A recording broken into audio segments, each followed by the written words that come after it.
On a cold and snowy afternoon here on the Great Plains, it's the opening round of the 2025 FCS playoffs. The New Hampshire Wildcats of the CAA have traveled to Brookings to face the Jackrabbits of South Dakota State from the Valley. It's the upper Midwest. It's late November. What else would you expect? The winner will advance to the second round to take on Montana. And welcome, everybody, along with Jeff Woody. I'm Doug Sherman. So glad you're with us here today. And certainly weather is going to be a big part of the story. The quarterbacks are going to be a big part of the story. But momentum is a big part heading into the playoffs. UNH hasn't lost in over a month.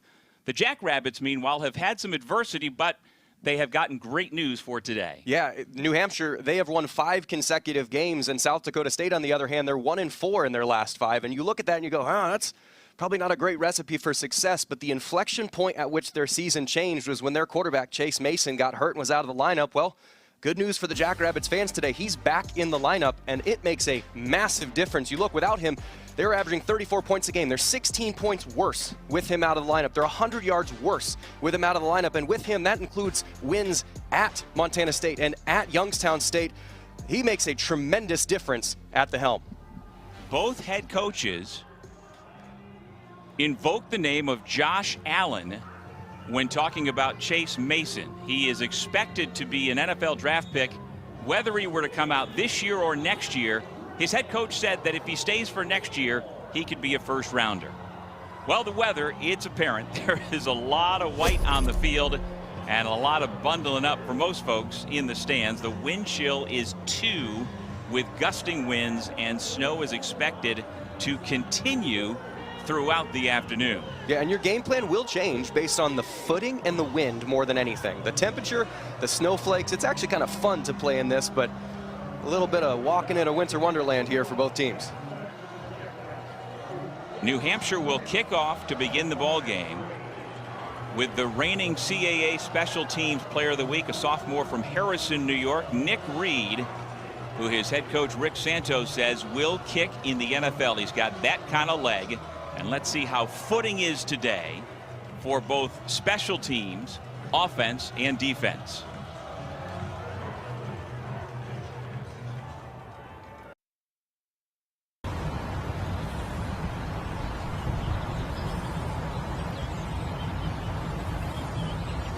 In the ground. Well, if your footing's not stable, pass protection is harder, but routes, you know where you're going, so defending the receivers is harder. So harder to protect, but easier to run. So not really a tremendous advantage on either side.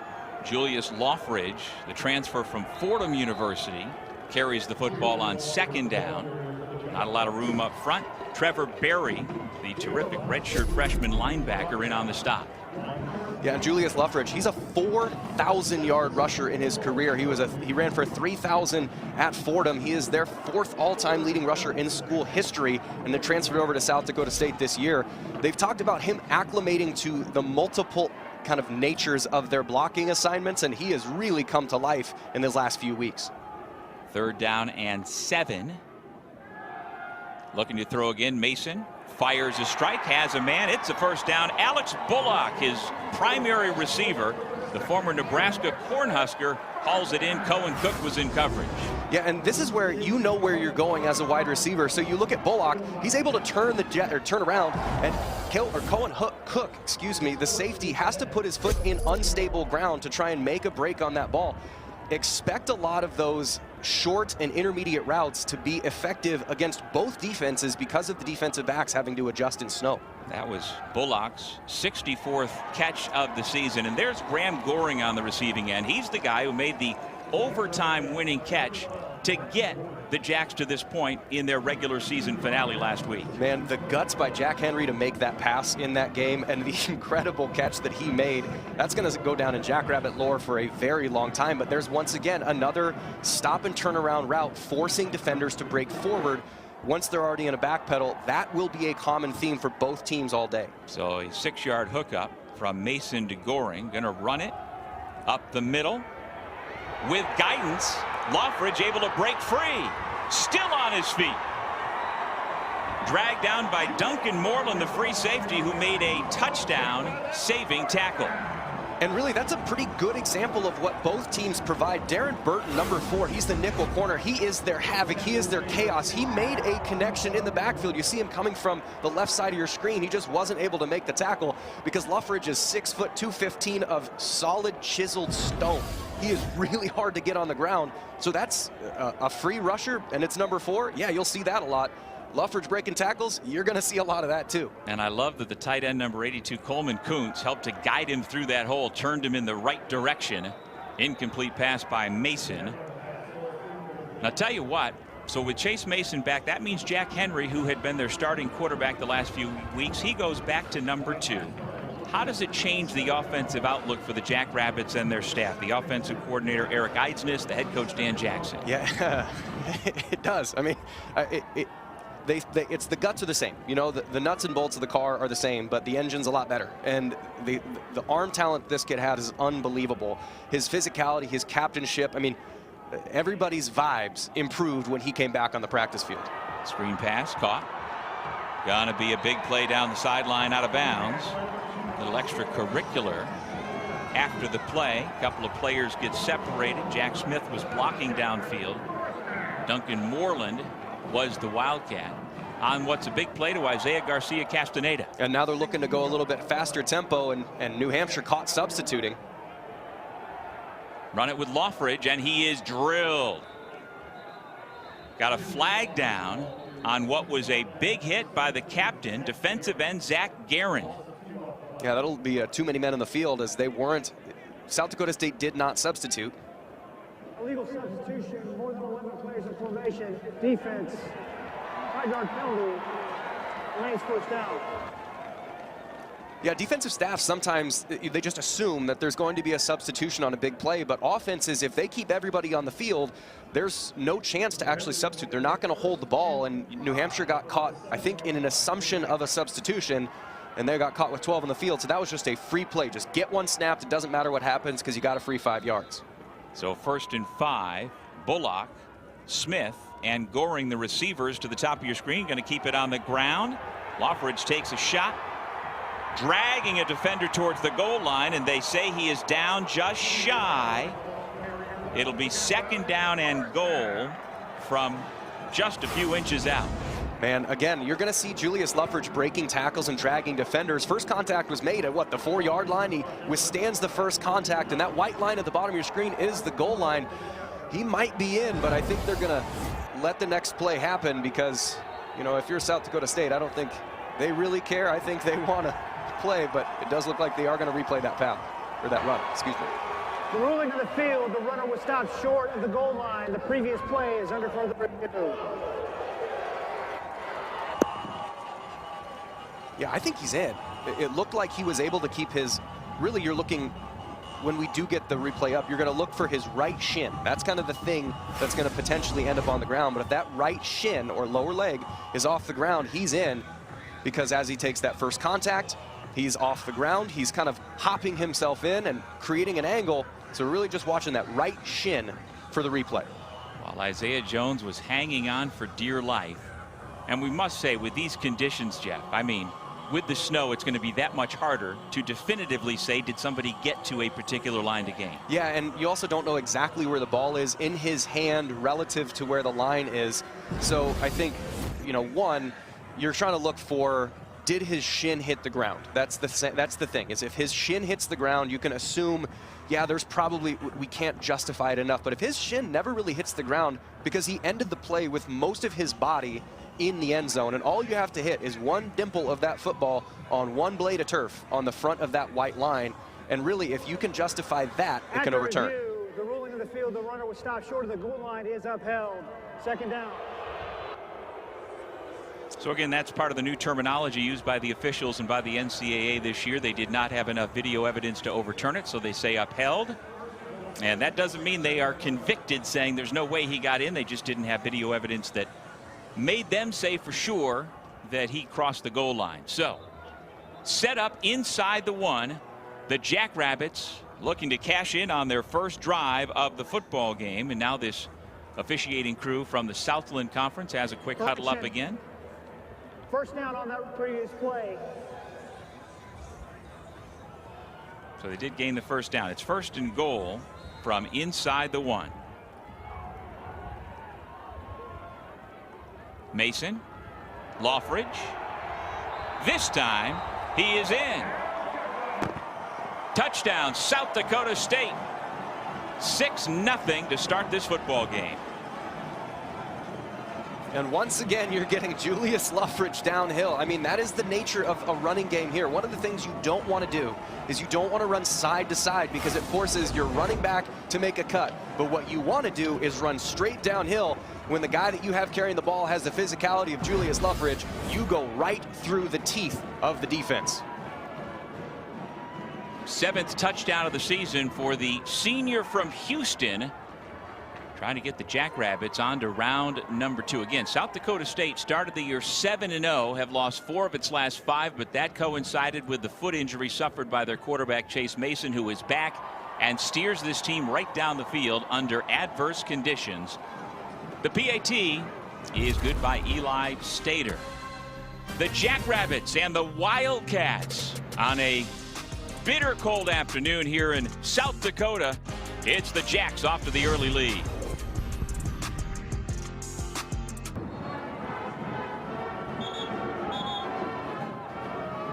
Back at Dana J. Dykhouse Stadium here in Brookings, South Dakota. The Jacks are on the board first thanks to the short touchdown run by Julius Loffridge.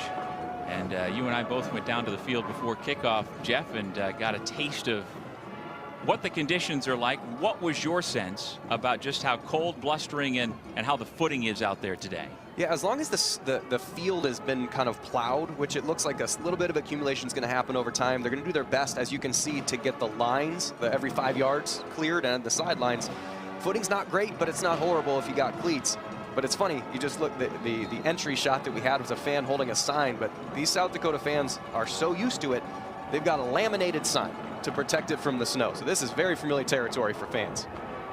Short kick handled nicely by UNH, and on their first possession of the day, thanks to the good hands of TJ Farrell, they're going to be set up with some very good field position with Matt Vezza, the sophomore quarterback from Elmhurst, Illinois. He has been excellent this year, recently named 3rd team All-CAA. Yeah, and really, I see a lot of Chase Mason in him. He's obviously not the same size, 6'2" 200 versus 6'4" 240, but the ball kind of pops out of his hand. He's very calm. He's very comfortable.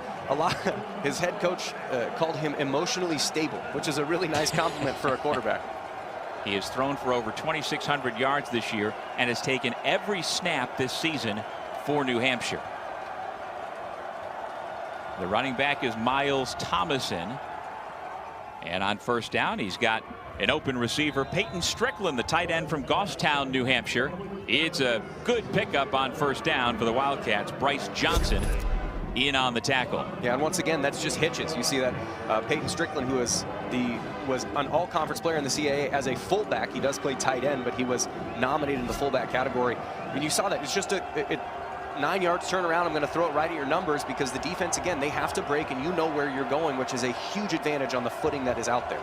The center is Luke Swain. Always important, especially on a weather day like today. Thomason, his first carry, and he's going to have enough for a first down. A good job by Thomason understanding the game situation. This is not a game, despite South Dakota State having a really productive drive with big plays, it's not a game that you can expect big plays. You can kind of think that they're going to come because at some point somebody's going to slip and you can break one. But you're expecting to have to make an 8, 9, 10, 12 play drive to get down there. And Thomason did a good job of knowing where the first down sticks were, putting his shoulder down, getting a new set of downs, allowing that long drive to start. And at 5'9", 181 pounds, his coaches say Miles Thomason is the strongest pound-for-pound player on this football team. Play action fake to him. Vezza throws off the hands of Jalen Lee, the free safety, who looked like he'd have himself an easy pick. It would have been his 4th interception of the year. Yeah, and this is another casualty of the snow. Watch Chase Wilson coming across the middle. He does slip. He almost kind of Scooby-Doos his way around the middle of it, kind of sliding. Well, he wasn't able to make a good jumping attempt at it. That ball was a little bit high. But also as a defensive back in this snow, you're so busy not falling over that you can sometimes forget where the ball is going to be played at. So I don't blame necessarily, despite the fans wanting to, the drop on that interception. You went Scooby-Doo. I was thinking Fred Flintstone. Yabba dabba do, Doug. 2nd down and 10. Looks like the pass is caught. Indeed, it's hauled in once again by the tight end Peyton Strickland, who has caught 23 passes this year. In coverage was the defensive captain, the Mike linebacker Joe Ullman. Yeah, Joe Ullman is he's a big physical dude, and he's going to have to pick up a little bit of slack. Their other extremely talented, likely future NFL player, and Colin McShane, number 5, is out today. So he's going to have to play big, especially in a game that is going to be as in the center of the field as this one's going to be in the running and passing games. And McShane is their leading tackler. Without him, hopeful that he would be able to return next week if the Jacks advance. Thrown over the middle. Again, the intended target, Peyton Strickland. And so that'll bring up 3rd down and about 4. Yeah, if you're a defensive player, and really nice coverage there, but if you're a defensive player, it's not like you're going to try and forget the outside of the field, because they can obviously throw there, but a lot of outbreaking routes are timing, because the ball takes so long to get there that you have to throw it before they're making their cut. Well, you don't know if they can make their cut, so that almost comes off the call sheet entirely. So if you're a defensive player, you got to think everything's in the middle of the field, like almost all those passes were. South Dakota State just did a really nice job of defending those passes. Good offensive concepts, just better executed defense. And I beg your pardon, now 4th down. Guidebeck, the punter. Taylor on the reception, has a fair catch at about the 12-yard line. And so the Jackrabbits defense gets the football back with 8:48 remaining in the 1st quarter.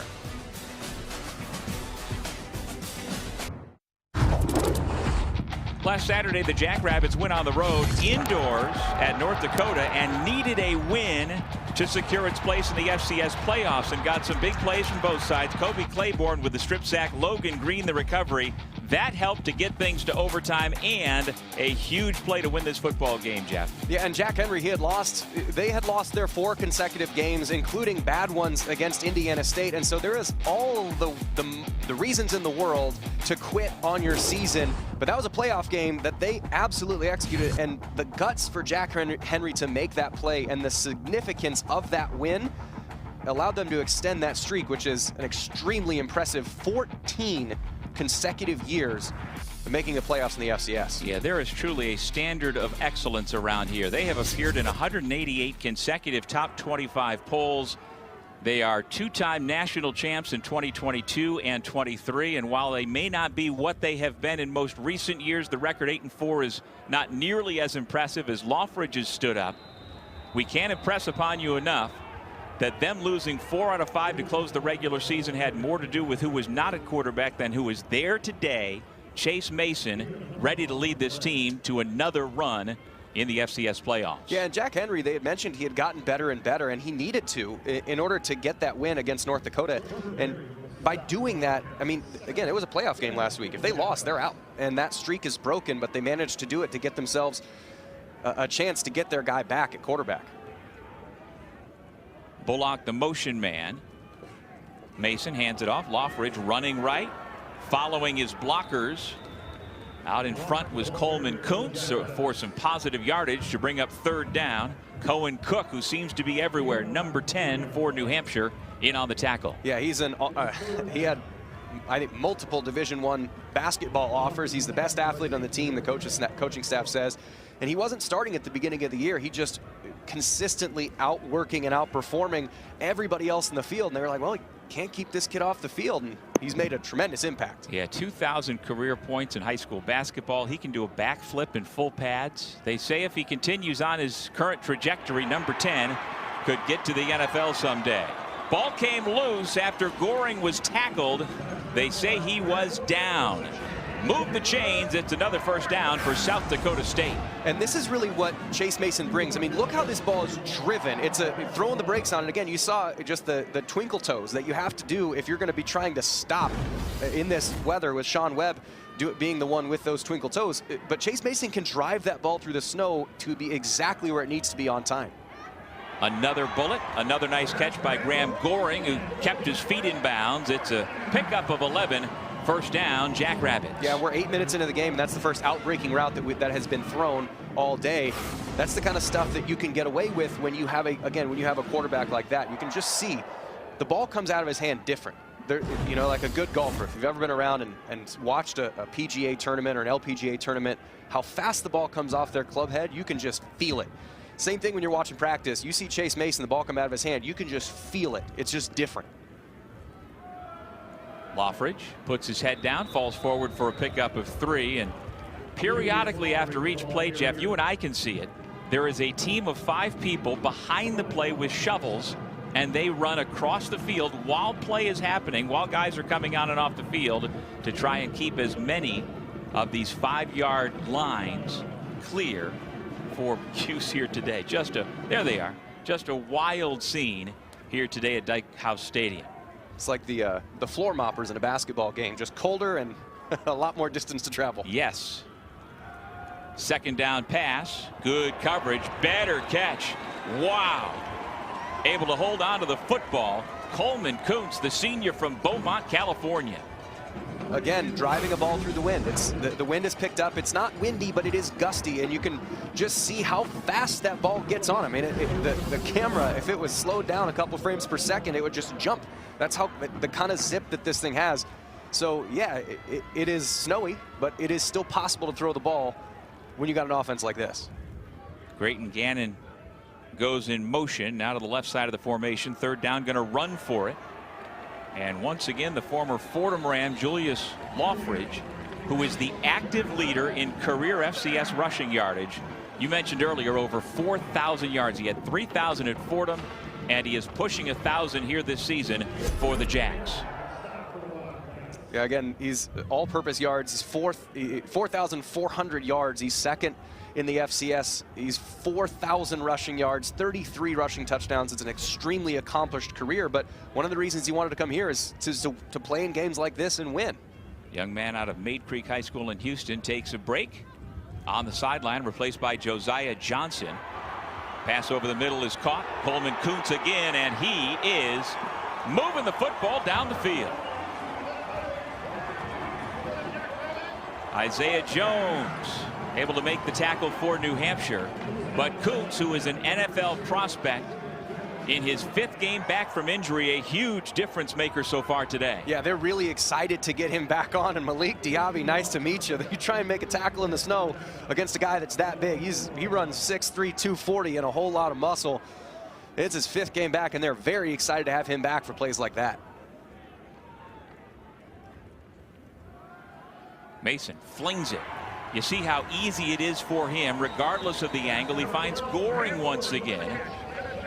Inside the red zone, it's another first down for SDSU. And I know listeners and viewers may get a little irritated with us heaping praise on this, but just how rare this talent is.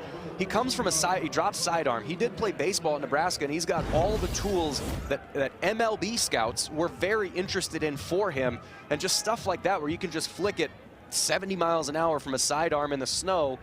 Again, that's an extremely rare talent. Handed off to Josiah Johnson. He was the last guy in the running back room coming into the season. Freshman, a true freshman walk-on from Milwaukee. He's coming off his career best performance, 19 carries, 76 yards in the regular season finale at North Dakota. Why has this gentleman, who answers apparently to yes sir and no sir to every coach all the time, what makes him so special? Well, he just runs hard, and in this offense you're going to get movement with the offensive line. And we were talking to Coach Jackson the other day, and it's like we had to teach him how to cut. Like, hey, don't run into your guard's spine. You can probably make a cut and get 30 yards, and he's learning how to play the position to add to his effort. Give it to him again on 2nd down and 8. Keeps his footing. The pile continues to move forward inside the 5 and down to about the 2-yard line, although it looks like they will mark him down back at the 4.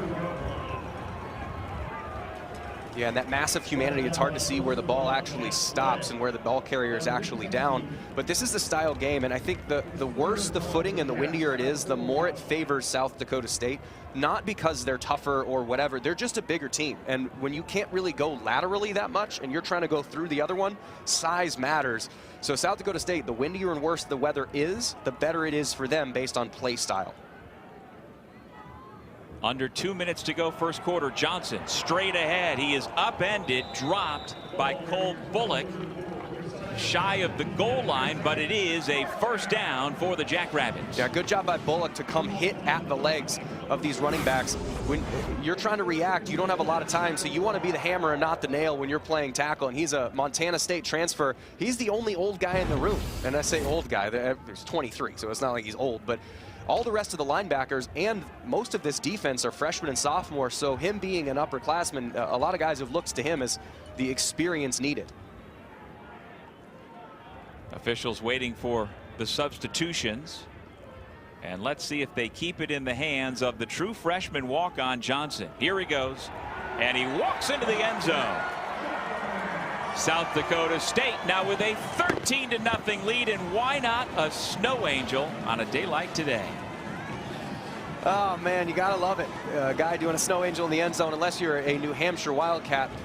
This has been it's kind of the worst case scenario for New Hampshire to start this game, giving up 2 touchdown drives right out of the gate, but only possessing the ball for a little bit of time, because that defense is going to be on the field a lot. And again, they're undersized, so you're going to have to make some plays, and giving up easy touchdown runs like this that's solid technique on a snow angel. But giving up easy touchdowns like this on early drives is really pushing it hard, because you're not going to be able to create explosives. You accidentally happen into explosives on offense in the snow. Again, the temperature is 20 degrees. The wind chill is 2. The PAT by State are out of the hold of Max Pelham, makes it 14-0. Chase Mason on that drive, 5 for 5 passing, capped off by the touchdown from Johnson.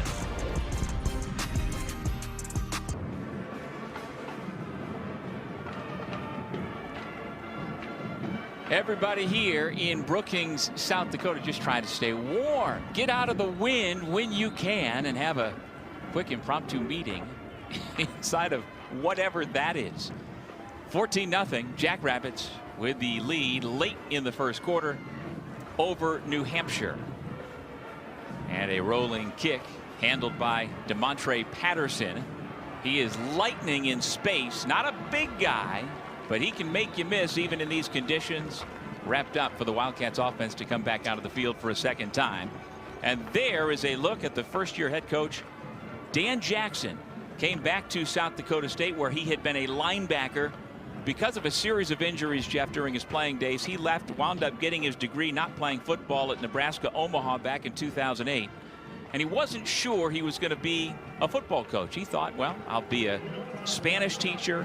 I'll coach a JV high school football team. But one thing has led to another, and now he is back at a place that means so much to him. Yeah, and he said, you know, in all the coaching carousel, and you listen to all the stuff about Lane Kiffin and who's going where and who's going where, he said it just means more when you really care about the people, the university, and the community in places like Brookings. And wherever you end up being, you want to care about everything about it. Well, what a wonderful conversation we had with him yesterday afternoon after their practice out here at Dykhouse Stadium. And like you said, you can tell that it means more. He has true passion for this program as he continues what's been an incredible legacy of Jackrabbits football. 1 yard gain by the quarterback Veza, chased out of bounds by Joe Ullman, brings up 2nd down and 9. The running back is Denzel Gibson. He gets his first opportunity to run the rock. Solid pickup on 2nd down to stay on schedule, and it'll be 3rd down and manageable on the first play of the second quarter. I like that run. I like getting downhill. This is a big drive for New Hampshire, making sure that they can answer, whether score with the points or at least giving their defense time to make adjustments. That's the end of the first quarter, with the Jackrabbits on top 14-0. No trouble in the weather. Chase Mason 8 of 10 passing for 96 yards and a couple of rushing touchdowns so far here this afternoon.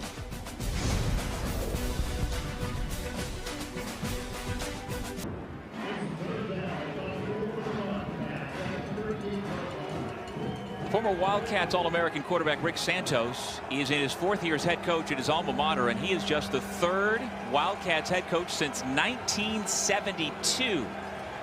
Bill Bowes was in charge for 27 years, Sean McDonald 22 years. Santos says, quote, "I am truly grateful for this opportunity." He's got to get his offense going on the first play of the second quarter. It's a near interception In coverage was Aiden Dauterman, and the senior from Hartford, Wisconsin, poked the ball away. And there is again a look at the 41-year-old native of Bellingham, Massachusetts, Rick Santos, who played professional football, had a chance with the Kansas City Chiefs, and then played 4 years in the Canadian Football League. And for him to be in Durham, New Hampshire, about 10 minutes outside of Portsmouth, New Hampshire, at this very proud football program, it means a lot to him. Yeah, it does. And it reminds me of the Pittsburgh Steelers. You know, you go from Chuck Noll to Bill Cowher to Mike Tomlin, and that's it. That consistency. I mean, it's the brand that they have, which is discipline, and they just love playing football and love each other at that university. Big collision on the run back off the guide back punt. And that was Isaiah Garcia Castaneda on that return. So there's what we're talking about. I could only find a comparable story with the Iowa Hawkeyes, where you've had continuity at the head coaching position with what they have had there at the Seacoast in New Hampshire. Yeah, and they've been in the playoffs a lot, too. It's not like they've been around and it's just a nice guy that they don't want to fire because he's, you know, does the important part of developing people. He does the important part of developing people, but then they also win. And those two things together are a very rare match, and to have 3 of them in a row, I mean, that's nearly unheard of in today's college athletics. And again, Coach Santos said he was taught toughness by his coach and predecessor, Sean McDonald. Both he and Coach Bowes are still living in Durham, New Hampshire, and around the program. Here come the Jackrabbits one more time. Did he step out of bounds or no? He stayed in bounds all the way until Cohen Cook brought him down. Jack Smith with a huge play for South Dakota State. Yeah, and I don't know if it's going to show up in the replay, but number 13, Malik Diaby, is the corner that's playing contain there. He goes to cut back out as he was following a receiver in. Well, his foot slipped. He wasn't able to come back out and make contain. South Dakota State breaks contain and gets a big play in the running game. Chase Mason continues to put the football where it needs to be. Graham Goring covered by Darren Burton. It didn't matter. Move the chains again as Goring delivers. It's a great ball. It's putting it out of harm's way. Anytime you're throwing outside, up and away is where you want to put it, because up and away is away from the defender, and if you miss, it's an incompletion. If you give it to a catchable ball, Goring's going to do something like that. From the 17-yard line, the screen pass to Smith again. They say he stays in bounds on the tackle made by grad student Duncan Moreland. That's an excellent tackle in open space. Yeah, the offense knows where they're going, but you can force them to be a reactionary as opposed to being the ones that sets the direction of the play. So going to his inside hip, Moreland did a really nice job of cornering that wide receiver and not giving him anywhere to go. So it was a loss of 1 on the play. 2nd down and 11. Mason hands it off to Julius Loffridge, protecting that football and driving all the way to the 10-yard line.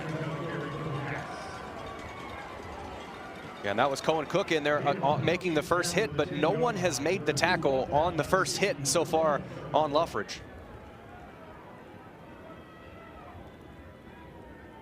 Give it to Loffridge again. And again, ball security is going to be so key on this cold and blustery day. And as it stands, the running backs for South Dakota State have done a good job. It's another first down run for Loffridge. Yeah, and Tim Bonagura there, number 93, did get penetration. It looked like he might have gotten a little bit held there, but no call, no foul, which anytime you have something like that and you go, I got held, you have to store that in your head, sort of like a baseball umpire. If they're giving you the outside of the black, you on the other side have to take advantage of plays like that. Loffridge is closing in on 1,000 yards rushing for the season. He stays on 1st and goal at about the 5-yard line.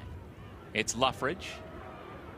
And he is stacked up behind the line of scrimmage. He was trying to follow the tight end Grayton Gannon, but the New Hampshire defense was ready. Yeah, DJ Johnson from the backside of that play did a really nice job of forcing everything back to help. And anytime you see a big play, it either comes from break and contain or a really good combination block that gets up to the 2nd level. Those are the two things that happen. Well, if the contain collapses in, it doesn't really allow the blocks to start. So you can destroy both by doing a really nice job at defensive end like they just did with DJ Johnson. And so it's another tackle for loss for this Wildcats defense, trying to bow up and keep the Jackrabbits out of the end zone. Mason throws to the end zone, deflected, caught, touchdown! Alex Bullock with his 5th touchdown reception of the season.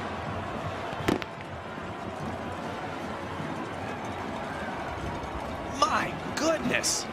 Malik Diaby did everything right on that play. He did everything right. He came off the coverage. He got underneath the pass. He made contact with his hand to the ball. But Bullock just did a better job of following it all the way in. He's going to see the tip, and that is absolutely a catch. It was contained. His left arm, that sleeved arm, was underneath the ball. I mean, these South Dakota State Jackrabbits, if they play like this, you do not want to see them in the rest of this tournament if they're executing at this level. It's just a different team than what we saw in late October and for most of the month of November without their starting quarterback Chase Mason. He is back, and it looks like they are picking up where they left off. Out of the hold of Max Pelham, it'll be Eli Stater again for his 3rd attempt at a PAT today. It is up and good. Stater, the grad student from Cedar Grove, Wisconsin, makes it 21-0. Yeah, we mentioned Malik Diaby. He did everything he can, but you know what? The playoffs is players make plays, and Bullock made a play right there to put his Jackrabbits up 21-0 in the second quarter.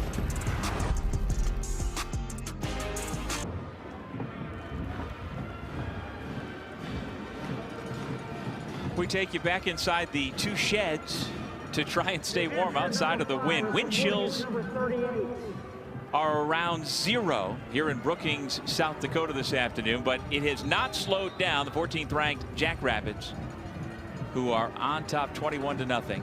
Chase Mason has completed his last 10 pass attempts to 5 different receivers, although he's got some help from his receivers, especially on that touchdown that we just saw that could wind up on the Sports Center top 10. Yeah, we talked to Coach Jackson. He said that his player Chase Mason very rarely puts it in harm's way. Well, that was in harm's way, but it was an okay outcome if you're a Jackrabbit. After the touchback, we'll see if the Wildcats offense can get it going. Yeah, currently the total yardage being 226 to 22. It's a huge problem if you're New Hampshire, partially because, yes, you're down 21-0. That's bad. But also the fact that you didn't plan for Mason to be in there. You were like contingency planning. So you're going to have to make adjustments. Well, if your offense isn't out there that long, you don't have time to make those adjustments. So this isn't necessarily a must score because they're obviously in the second quarter and things can happen. But it's almost a must score for the pace of this game and how it's going. Matt Vezza hands it off on 1st down, trying to pick his way into the secondary. Nice job of running the football. It is a 8 or 9 yard pickup on the legs of Denzel Gibson, the sophomore from Bellwood, Illinois. And we showed you the graphic about time of possession. Both of these teams are top 5 nationally in the FCS in that category, but so far it has been completely one-sided this afternoon. Yeah, and going into this, one of the things that I was really concerned with is 3rd down conversions. And right now, UNH has, I believe they've converted 1 3rd down in the entire game, which that puts the other team right back in the field. And Chase Mason is the other team at this point. Yeah, they have only 31 total yards so far. Trouble at the mesh point. Vezza, along with Gibson, they weren't sure who was going to have the football, and so no gain on the play to bring up 3rd down. Really nice job there by the South Dakota State defense of crossing up the blocking scheme of what UNH wanted to do, which allowed penetration by 2 players, more by confusion than missed blocks. But Vezza did a good job of understanding, I got to get back to the line of scrimmage, keep it 3rd and very, very short, because 3rd and 2 is doable. 3rd and 7 in these conditions is much harder.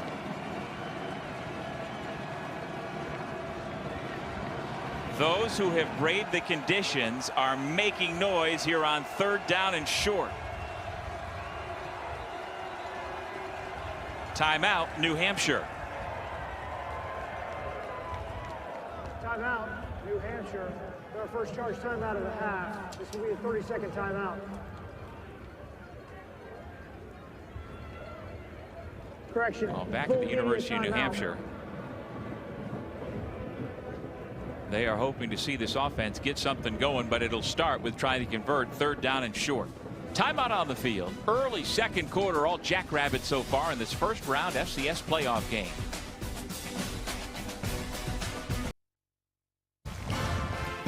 The College Football Playoff Selection Show The bracket will be filled. Judgment Day is here.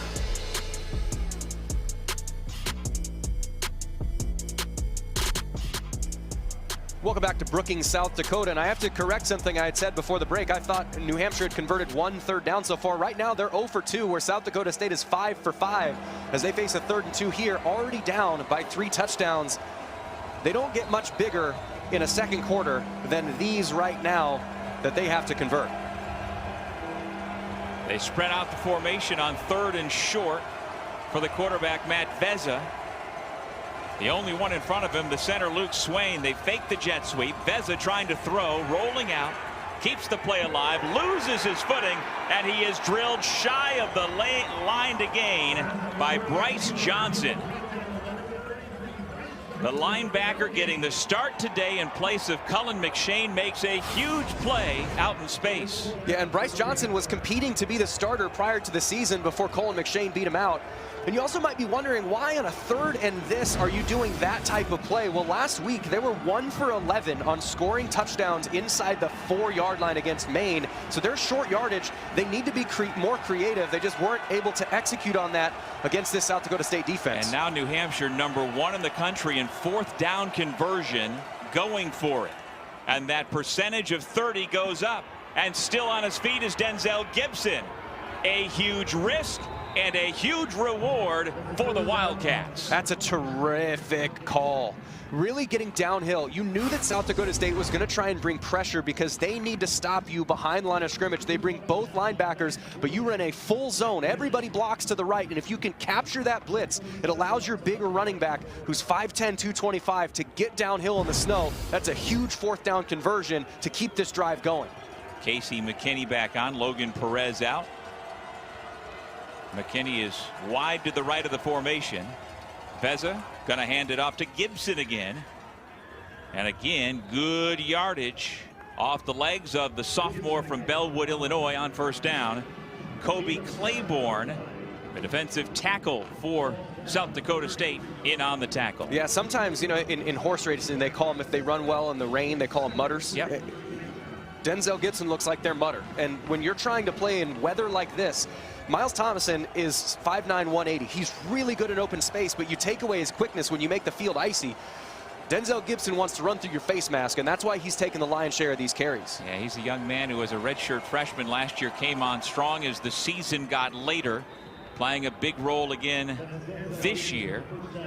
He averages better than 5 yards per carry on the season, and he has been very productive on this drive. Yeah, he's usually the change-up to Miles Thomason, where Miles Thomason is kind of the scat, fast, do everything back.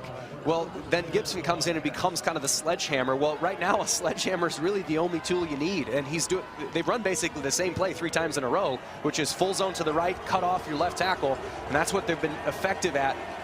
And see what changes South Dakota State's going to make after 3 big chunk plays on the ground. On their first sustained drive of the afternoon, New Hampshire goes back to the air on 1st down. Vezza to Fillion, who throws toward the end zone. Incomplete, the double pass. The first was backwards, and so it was a legal pass, but Fillion just couldn't deliver the football where it needed to be. Oh, and that's a big miss. You can't run those plays twice. You only get one in the chamber, and they've talked about they have to be creative with when they run the ball and where they run the ball. You expect it to be a 1st down run. Well, then they run a double pass on 1st down to try and keep you off balance, to keep that defensive front, which is the strength of this South Dakota State defense, to keep them less aggressive in the running game. That's a big miss there by Fillion. Because Peyton Strickland was behind the defense. So back to the ground on 2nd down and 10 to Gibson. And again, making a team miss tackles. And this is a team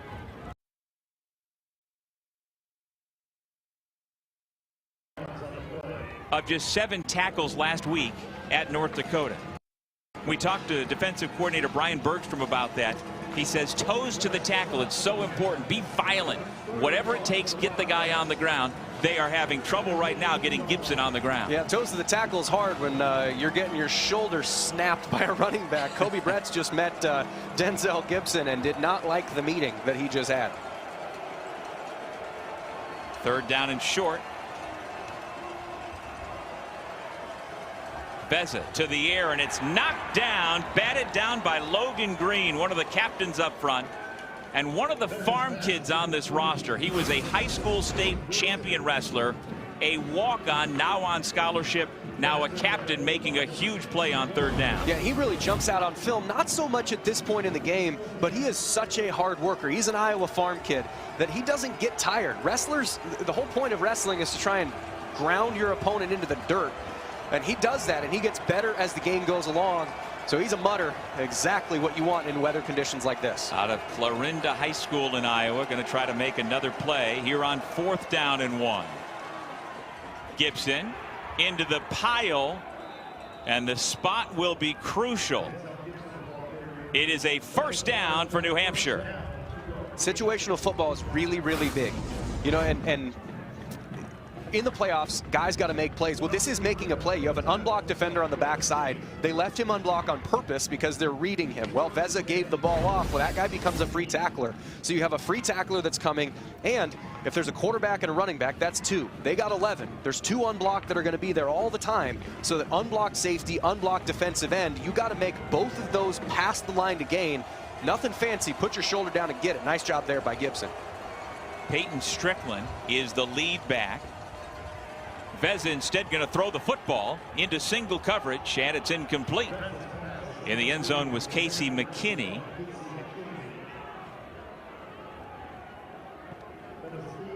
And there is a flag back in the backfield. Personal foul. Roughing the passer, number 47. Defense. 15-yard penalty. Automatic. 1st down. So a huge call against Kyton Fife. Yeah, and this is a roughing the passer play, which was really just disrupted. Yeah, there's kind of 2 elements of it. As much as South Dakota State fans might not like it, there was contact to his face by both hands of the defensive player. I didn't quite catch the number, but both of his hands hit his face, but then there's also that kind of forcible landing. So it was kind of excessive contact and contact to the head. So as much as you may not like it, that was the right call. Kyton Fife, the defender. There he is, number 47, the junior from Grand Island, Nebraska. So it is 1st and goal from inside the 10-yard line. Looks like maybe a direct snap now to Denzel Gibson as he is shifted behind the center. Fakes the handoff, and he's going to try to run, but was not fooling anybody. It's Logan Green one more time with a big tackle for loss. Yeah, Logan Green and Bryce Johnson combined for that. And, you know, I mentioned on the previous drive that New Hampshire did a really nice job of collapsing everything down. Well, if you're trying to run sideways, penetration up the middle forces the running back to bubble backwards. And if you have to bubble backwards in the snow, all of your momentum, your capacity to cut, and all the timing of the blocks is gone. And so that penetration up the middle there by Green blew that play up before it could get going. And it seems strange to me that the running back would fake the handoff to the quarterback. Why not just go? Well, you can set it up for later. Now, if you do want to give the ball to the quarterback, you can throw it off of that later in the game if you're setting that package up. Let's see what UNH has on 2nd down. Veza tripped up. Looked like Kobe Claiborne, who was engaged with the offensive lineman. Their legs got tangled, and Veza went down. And this is when we were talking at the very start, kind of the disadvantage of passing in the snow for the offense. Wide receivers and quarterbacks know where they're going, but watch the offensive linemen who are trying to put their feet in the ground. You see number 55, Tolu Olajide, he's trying to get his feet in the ground to stop the bull rush, but you don't know where your footing is. So you're trying to pass block on ice. So the bull rush of the defensive line has the advantage in snow. I don't think you're going to have a lot of time to get it here. So my guess is if they want to score a touchdown in this drive, they're going to try and get it to the 8 or 7 yard line and then hope somebody can break a tackle or convert on 4th down. Veza flush from the pocket. Now he's going to run the football. Drilled at the 10. He's still going and out of bounds at about the 7 yard line. Joe Ullman was among those who popped him, but Veza was undeterred. That's exactly what you need to do. Again, they're trying to get to the 8 or 7 yard line because you're just trying to make a 4th down possible. Now, it does look like they are going to run the kicking unit on the field, but that's still a big gain, even if you're going to go for the field goal, because this wind is gusting up from the time the game started. So this is a big conversion, and I think if the conditions were better, if they were able to set their feet and pass, I really like Veza in situations like this, but without being able to control where it's going and without being able to pass protect, field goal is probably the smarter decision at this point in the game. Nick Reed. The kick is up, And there is a flag before the snap. Delay game, offense. 5-yard penalty, remains 4th down. So that'll make it a little bit tougher, 5 yards farther away for the kicker, who his head coach Rick Santos says has an NFL leg. But like you said, the wind continues to change directions as well. The first quarter, the wind was going into the face of where he is kicking now. It appears to be more with him at the moment.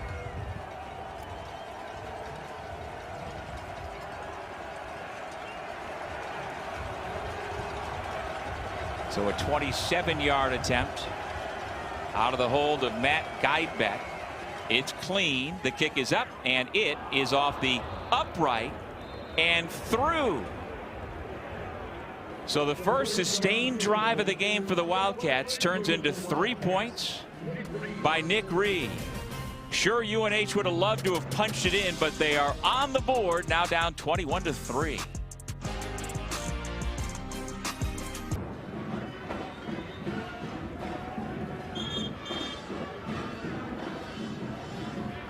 The NCAA FCS Championship continues with second-round coverage next Saturday on ESPN+. For more information, visit ncaa.com, the home for all NCAA championships. And the winner of this game will head to Montana next week to face the third-seeded team that was an automatic qualifier. There were 11 automatic qualifiers out of the 24-team field, 13 at-large bids. And it's all leading up to the FCS National Championship game January 5th in Nashville on ESPN. Yeah, the winner of this game gets to travel to the mountains in beautiful Missoula, Montana to play a very physical team out there in the Grizzlies. So after New Hampshire kicked a field goal, they kick the ball back to the Jackrabbits. Up the middle, Miles Green. And the Jackrabbits will have good starting field position for Chase Mason and the offense. Well, there's no tee-fetching dog named Jem who made the trip for New Hampshire after that kickoff.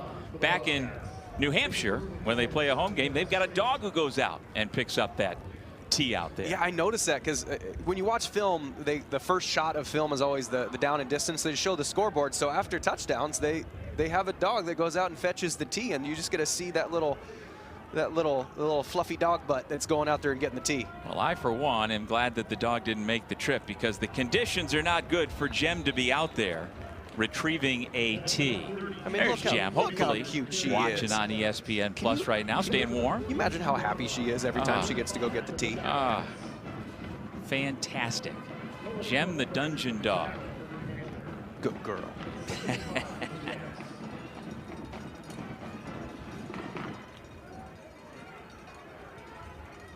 Second down and 5.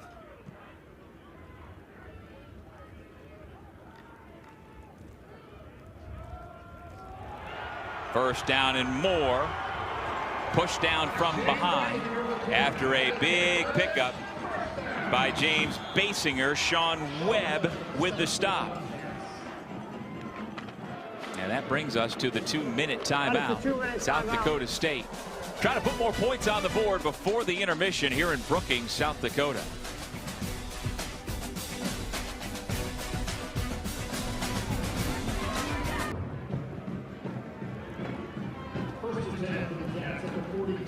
With Jeff Woody, I'm Doug Sherman back in Brookings, South Dakota. And with some extreme weather conditions, you'd think it would be tough to throw the football. That has been the case for UNH so far, but no problem at all for South Dakota State. Yeah, and what difference does Chase Mason make? You know, we've harped on it. We've said a lot about how good Chase Mason is. Vez is an all-conference quarterback, and they're 2 for 7. He's 12 for 14, and every single ball is on the money, and the incompletions are either throwaways or a nearly missed. Pass caught by Jack Smith down the sideline. He has himself a free lane to the end zone. Touchdown, South Dakota State. And into the snow pile they go.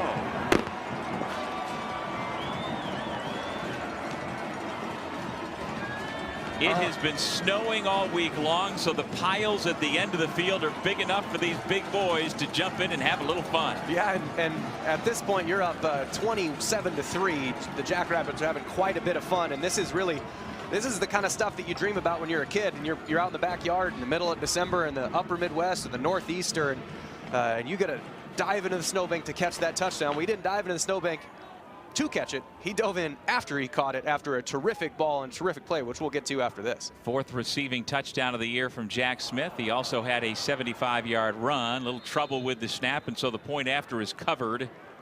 And the score remains 27-3, South Dakota State. Yeah, and the Mason thing, again, the accuracy matters. The arm strength matters. If this ball is put behind him, especially in the snow, he can't get his momentum going, and he's able to get Duncan Moreland's able to get a tackle or push him out of bounds, but that ball is right on the front side of his shoulder, allowing him to keep his momentum going all the way into that snowbank. And I don't think those guys were blocking that hard into the snowbank. It feels like that was, you know what, that was extra. That was extra, but they deserved it. Well, again, that was the versatile Jack Smith with his first touchdown of the day. Young man out of Lincoln High School in Sioux Falls, about an hour south of here. From the throw of Chase Mason. And to tell you about Chase Mason, he went to the University of Nebraska on a baseball scholarship, played fall ball, but then decided, you know what, I miss playing football. So he came back to the Dakotas, where he grew up in Hurley, South Dakota. But he gave up a baseball career where he threw the baseball 94 miles an hour. He hit 400-foot home runs. MLB draft expert Jim Callis projected that if he had been drafted and went to the big leagues, he could potentially be a 25 home run, 25 stolen base guy. But he wanted to play football for the Jackrabbits. He has turned down scholarship offers from bigger programs. He wants to be here. His coach thinks he could be the next Josh Allen, to go from a smaller school, a big athletic strong guy, and be an impact player in the NFL. Yeah, and one of the things that you just get when you have great talents that are also great people,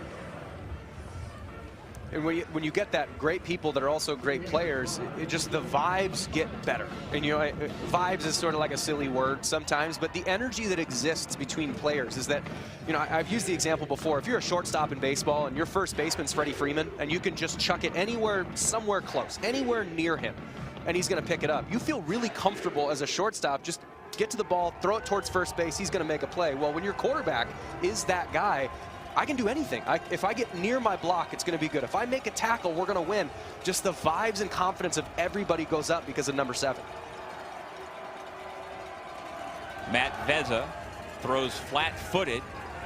And on the screenplay, it's a 4-yard gain for New Hampshire. On the receiving end, Logan Perez, sophomore from Sewell, New Jersey. Another tackle by Joe Ullman, who is their leading tackler of all active players coming in today for the Jackrabbits. Again, Vezza's a baseball guy too, so you can see that flat-footed stance, just flicking the ball over. There is a little bit of Chase Mason in Matt Vezza. Well, they say he's unflappable. That pass there, the intended receiver was the running back Denzel Gibson. But Vezza, 5'11", but he's got a moxie about him. 3rd-team All-CAA this year. The numbers are extremely good, and once again, he has taken every snap for New Hampshire this season. Yeah, they say he's comfortable and unhurried. I mean, that's the thing, that he's not trying to put anything in harm's way, but I think that unhurried is getting rattled a little bit by this really good Jackrabbits front. And he learned as a true freshman behind current Vikings quarterback Max Brosmer, who, by the way, is expected to make his first NFL start tomorrow for the Minnesota Vikings. Gibson, huge hole. And once again, able to break tackles. It's a first down run for the big sophomore out of Immaculate Conception High School in Illinois. And you need about a second per yard if you want to make a drive all the way down. They've got 2 timeouts there, if you can't tell, just behind the 50-yard line. So they've got plenty of time. They don't have to be in a crazy hurry to get down the field.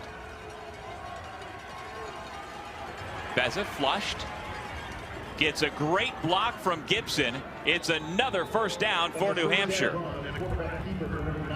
And if that is going to open up, if the defensive tackles don't keep pocket protection and they separate, as you can see these defensive linemen both do at the same time, and that lane opens up, absolutely take that for Matt Vezza. Now it's Gibson's turn. He's hit at the line of scrimmage by Jace Syfor, the junior defensive tackle from Howard, South Dakota. Timeout. New Hampshire, their second charge timeout of the half. This will be a 30-second timeout. So time is called with 54 seconds to go in the half. 55 seconds. Thank you. Jeff, what, if anything, has New Hampshire figured out here in the second quarter on offense that they've been able to possess the football and move it down the field? Well, I think they've stopped trying to. What the game plan going in was they're going to be able to operate in space better than South Dakota State, and they want to get it to kind of between the hashes and the numbers. They want to get it out a little bit to operate because they feel like, and what film would indicate is that their skill guys are really good. Well, you got to throw that game plan out the window because the weather is not allowing you to get to that part of the field. So they've completely switched the subject, and they put Denzel Gibson in, and they played, I'm going to run right through your face, and they've done it really well so far in the last couple drives. This is their 19th all-time appearance in the FCS playoffs. New Hampshire trying to put some points back on the board before the break. Veza gets hit, keeps the football, slides forward, gets hit.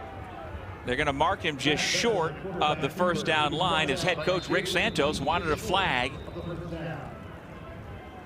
And I kind of agree with Coach Santos that anytime a quarterback tries to give himself up like number 9 did there, he gave himself up in a slide, and that in that slide you can't make forcible contact. And I'm guessing what they said there is that Jalen Lee, the safety there, was trying to get over him and just happened to hit him. As he did pull off a little bit, it looked, I'm guessing they said it looked worse than it is. Third final touchdown out of the half to avoid a 10-second runoff.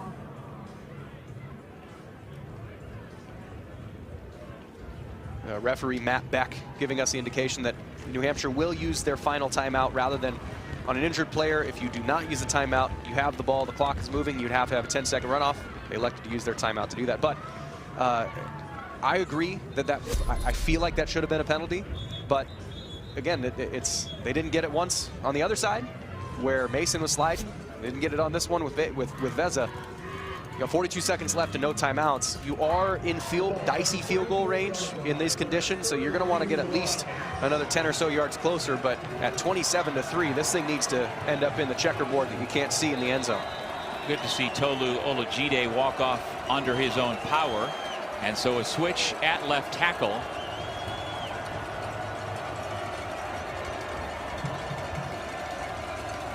Third down, less than 2. Veza rolling right. He could run for it and will. Able to get out of bounds as well to stop the clock at 35. It's very smart. So far, I've been really impressed on this drive with Veza's understanding of the situation.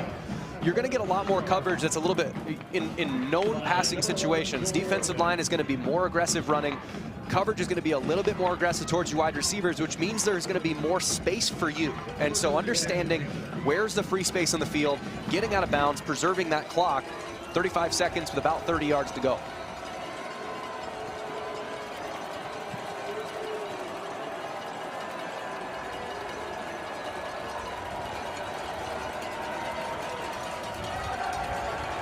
Veza on first down, put some air underneath it, ball deflected and intercepted. Casey McKinney, the receiver, thought he had a shot at it, but he batted the ball in the air, and Isaiah Johnson came away with the interception. And that's a really nice play. It's another, as the referees described, that it is going to be called an interception. I think an interesting part of this that they may take a look at is, was he out of bounds prior to touching it? Because if any part of him contacts the sideline, he becomes an ineligible receiver. From our angle, it didn't look like he was, but we'll see if it actually is. South Dakota State, the previous play is under further review. And did he knock the ball with his legs before it hit the ground, or did it bounce off the ground before he caught it? I actually think he possessed the ball, but by the time he did gain possession, he had slid out of bounds. Some part of his body was on the white line of the sideline. So I think he's gonna, if it's me, I think there is enough evidence to indicate that the ball was being bobbled until he was out of bounds, and then once any part of you touches the sideline, the rest of you becomes ineligible to actually make the reception. You become part of the ground. Incomplete pass. Here, my guess, or what I would do is rule this as an incomplete pass, not controlled until he's out of bounds. Well, you can tell the transfer from Division II Bemidji State, who had 4 interceptions last year, thinks he's got one here. And again, credit to the grounds crew. here in Brookings to constantly be clearing snow off of the sidelines and every yard line from goal line to goal line, so they've got at least a fighting chance to figure out plays like this. Yeah, and they might let it stand because there's not enough to say, well, yes, part of his jersey was on that white line. They might let it stand, but again, to me, I would say incomplete pass, second down.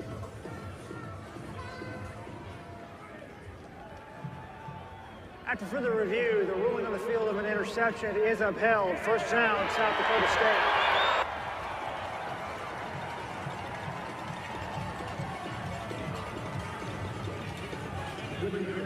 Well, the young man from Chicago Heights, Illinois, happy about that call. The 23rd takeaway of the season for Brian Bergstrom's defense. Yeah, and that was a really big takeaway because UNH gets the ball at half, coming out of half. So they theoretically, even if they did nothing, you got an potential All-American kicker who is able to get this to 6, and then you get the ball and then a touchdown, and all of a sudden it becomes a game again. But getting that takeaway and keeping those points off the board is really big to end the half with as good as South Dakota State played for all 30 minutes of the first half. And takeaways were a huge part of the formula for the Jackrabbits throughout the start of the season, but they had not been coming up with as many interceptions lately when they finished the regular season 1-4. But a big pick by Isaiah Johnson secures a 27-3 lead heading into the locker room. And that's about as good as you could ask for it to go if you're South Dakota State, getting a 27-3 lead in the playoffs at home in very South Dakota weather. Well, in the pregame, we saw several players on both sides going shirtless. Jeff, you going to go shirtless in the second half? I will not. I'm not going shirtless in the second half. It is cold here in Brookings, but the home team keeping it warm, up 27-3 in this opening round game of the FCS playoffs. Back with our halftime report after this.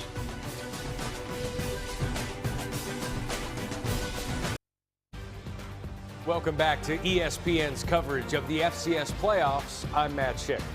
South Dakota State is one of those FCS programs you expect to be in the playoffs every year.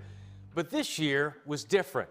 From the beginning, long before week 1, the Jackrabbits knew 2025 would be unlike any season they have experienced. They knew that returning to the playoffs in search of a third national title in 4 seasons would require a kind of fortitude that transcends the playing field. Jeremy Schaap has more. The coronation is complete. South Dakota State has won back-to-back national titles. In 2024, South Dakota State pursued a three-peat, but was knocked out of the FCS tournament in the semifinals by its arch-rival, North Dakota State. 7 days later, head coach Jimmy Rogers, an SDSU alumnus, announced he was leaving for Washington State. There were some people that were angry, A, that Jimmy was leaving, B, that he was making an effort to bring a lot of his players with him, his recruits with him. He brought his whole staff with him. It was hectic because I really didn't know what to do. I was only here for about 8 months before, and so that's all I kind of knew was how Coach Rogers ran things around here and that staff. So I kind of thought like my only option was to leave. It all came so fast, and we couldn't talk to the coaches that really left at the time, and we didn't know who our new coaches were, so it was just a weird feeling, a weird time. Along with Rogers and his assistants, 16 players made the move to Pullman. Amid the upheaval, it seemed all that had been built here at South Dakota State might collapse. It's very taxing mentally, just not knowing and really not being able to control much. That was very difficult to process. On New Year's Eve, 3 days after Rogers' departure, South Dakota State hired his replacement, another member of the Jackrabbits fraternity, Dan Jackson. Don't lose sight of the fact that the journey is the reward. What does this place mean to you? It means a lot. I mean, not only was my dream to be a head football coach, my dream was to be the head football coach at South Dakota State, so it's rewarding to be here. He's not just here to win football games. That's important, no question. He's here to develop student athletes, but he's invested in the community, he's invested in the university, and around here people feel that, like that matters. Right there, let's go. He played here. He was an assistant coach here for 8 seasons. But he also coached in the SEC as an assistant at Vanderbilt. And he was the defensive coordinator at Idaho. Then he came home again. Dan Jackson's hired. Okay, that's great. He's got to put together a staff. And he's got to go to every one of the players and convince them to stay. I knew that we were coming into some chaos, but you just get to work. I literally took that sheet of paper and I just started calling them one by one. Phone calls till midnight and getting up at 6 in the morning and just going again and taking notes and who's in, who's out, while also trying to assemble a staff. In the days following his return to Brookings, Jackson built a new coaching staff, leaning on the Jackrabbits brotherhood. Sit back, good. Bring your hips, wide moving. Hiring the staff was critical for me to have the right amount of Jackrabbits that knew and loved South Dakota State. You talk about having 3 coordinators, your offensive, your defensive, and your special teams coordinator, who have gone other places, and they wanted to come back. Jackson had stabilized the program, but then on June 25th, all of the Jackrabbits football challenges suddenly seemed insignificant. Some sad news out of Brookings tonight. South Dakota State University Athletics says running back Nate White has passed away. He was 20 years old. A transfer from Wisconsin, looking forward to his first season in Brookings, Nate White had died in his sleep from natural causes.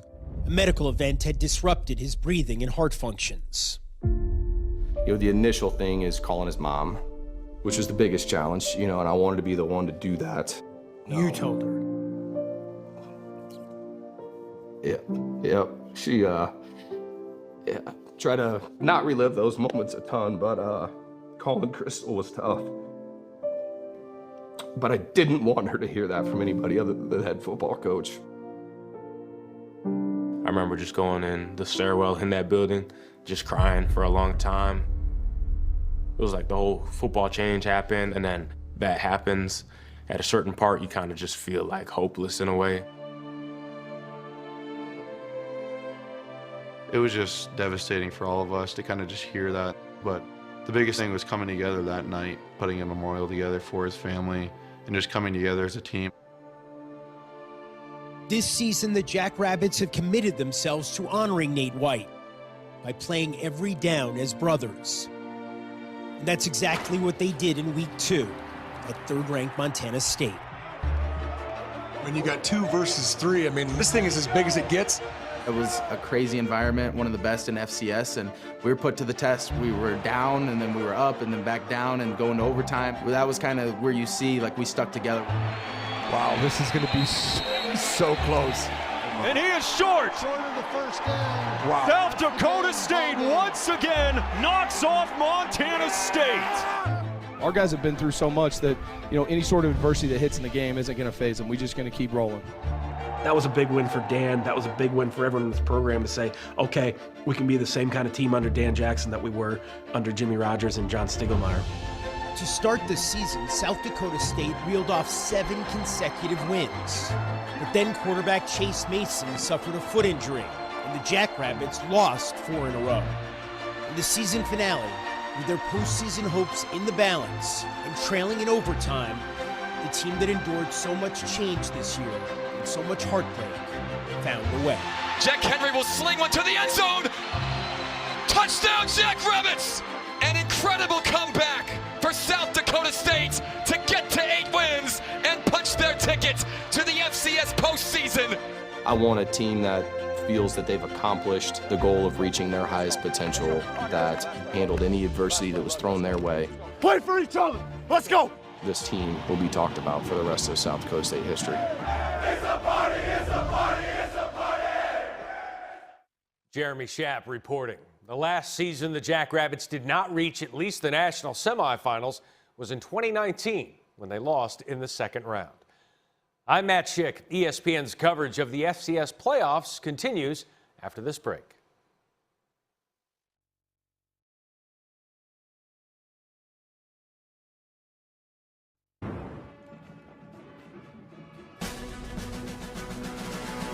Welcome back to snowy Dana J. Dykhouse Stadium here in Brookings, South Dakota. We are at the half between the South Dakota State Jackrabbits and the New Hampshire Wildcats in this first round game of the FCS playoffs.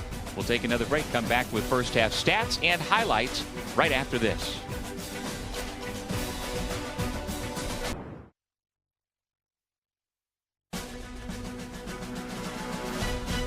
in cold and snowy Brookings, South Dakota, as we get ready for the start of the second half in this opening game of the FCS playoffs. With Jeff Woody, I'm Doug Sherman. Welcome back, everybody. And passing the football, not easy on a day like today, but the Jackrabbits have made it look pretty easy. Yeah, not easy unless you're Chase Mason. If he can get the ball in his hands, he's probably going to get it to somebody else. He's thrown for 195 yards. Meanwhile, on the other side for UNH, they only have 19 yards passing, and the pass has been setting up a run game that's been equally effective for the Jacks. Yeah, they've been physical on the offensive line and on the running backs. Loffridge with the first touchdown run, then Johnson with the next touchdown run with a real high-quality snow angel following it in the end zone. And then you got to be a little bit lucky. They had one tipped touchdown here by Block and another tipped interception by Johnson later in the half. But this one's not necessarily luck. This is just really good location of a pass and then really, really nice job there by Smith to get it into the end zone. I mean, this has been everything you want it to be for South Dakota State so far. New Hampshire is really going to have to pick up the tempo and be able to execute better on third down than what they had in the first half in order if they're going to try and extend their season and come back from this deficit. And within all of that, Chase Mason, 13 of 15 passing. He has completed his last 11. His last 2 attempts through the air have gone for touchdowns. How do the Wildcats combat that and get their offense into the end zone? Start of the third quarter. Coming up with the winner advancing to round 2 of the playoffs.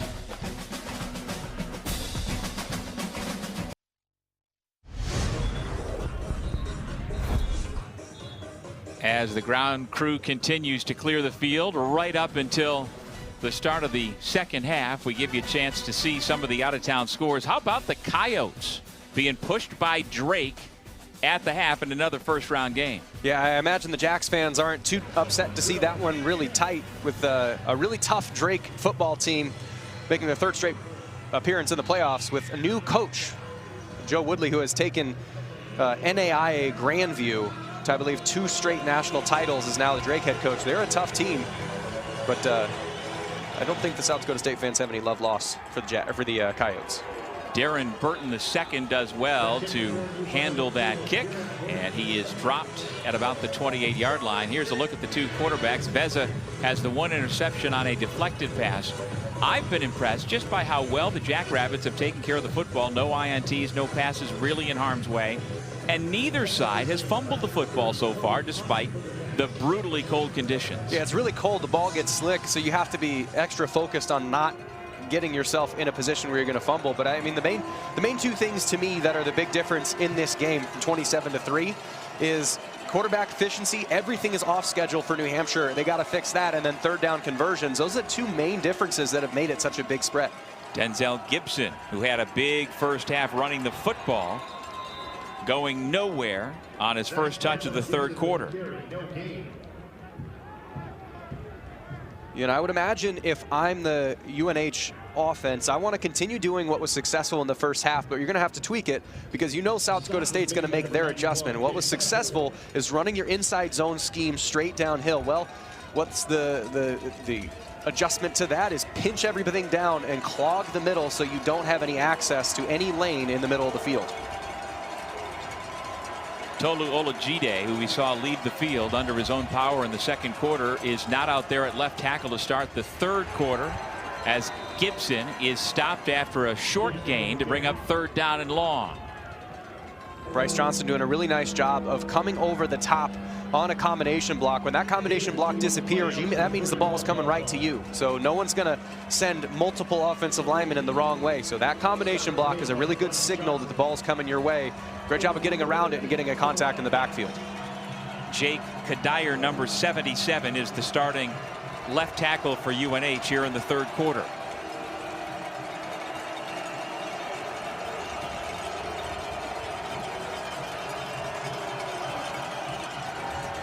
Matt Veza has all day, throws, has a man caught. Going to be a first down for Casey McKinney, the St. Francis transfer who spent the last 4 years in the NEC. That's his 26th catch of the season.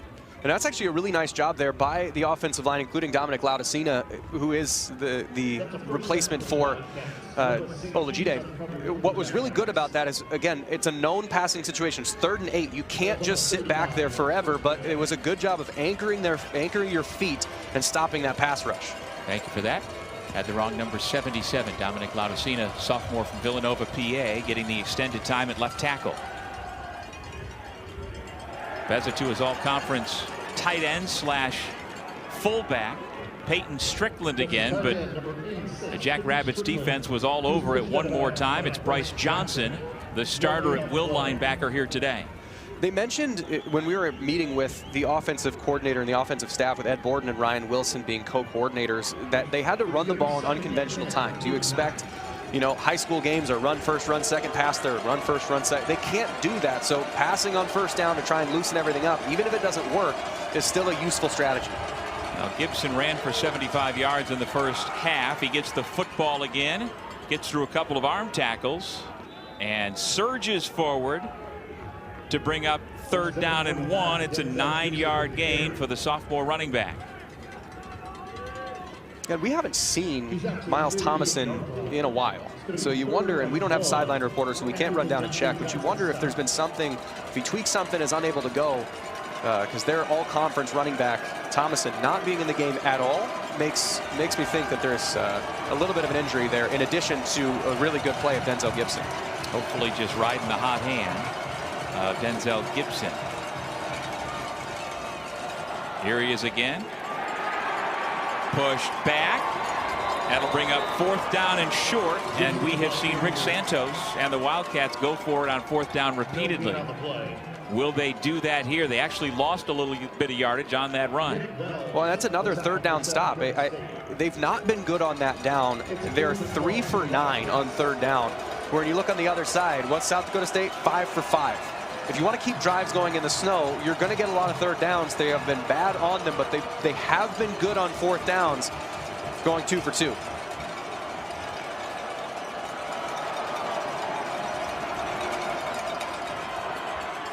Run it up the middle. It's going to be close.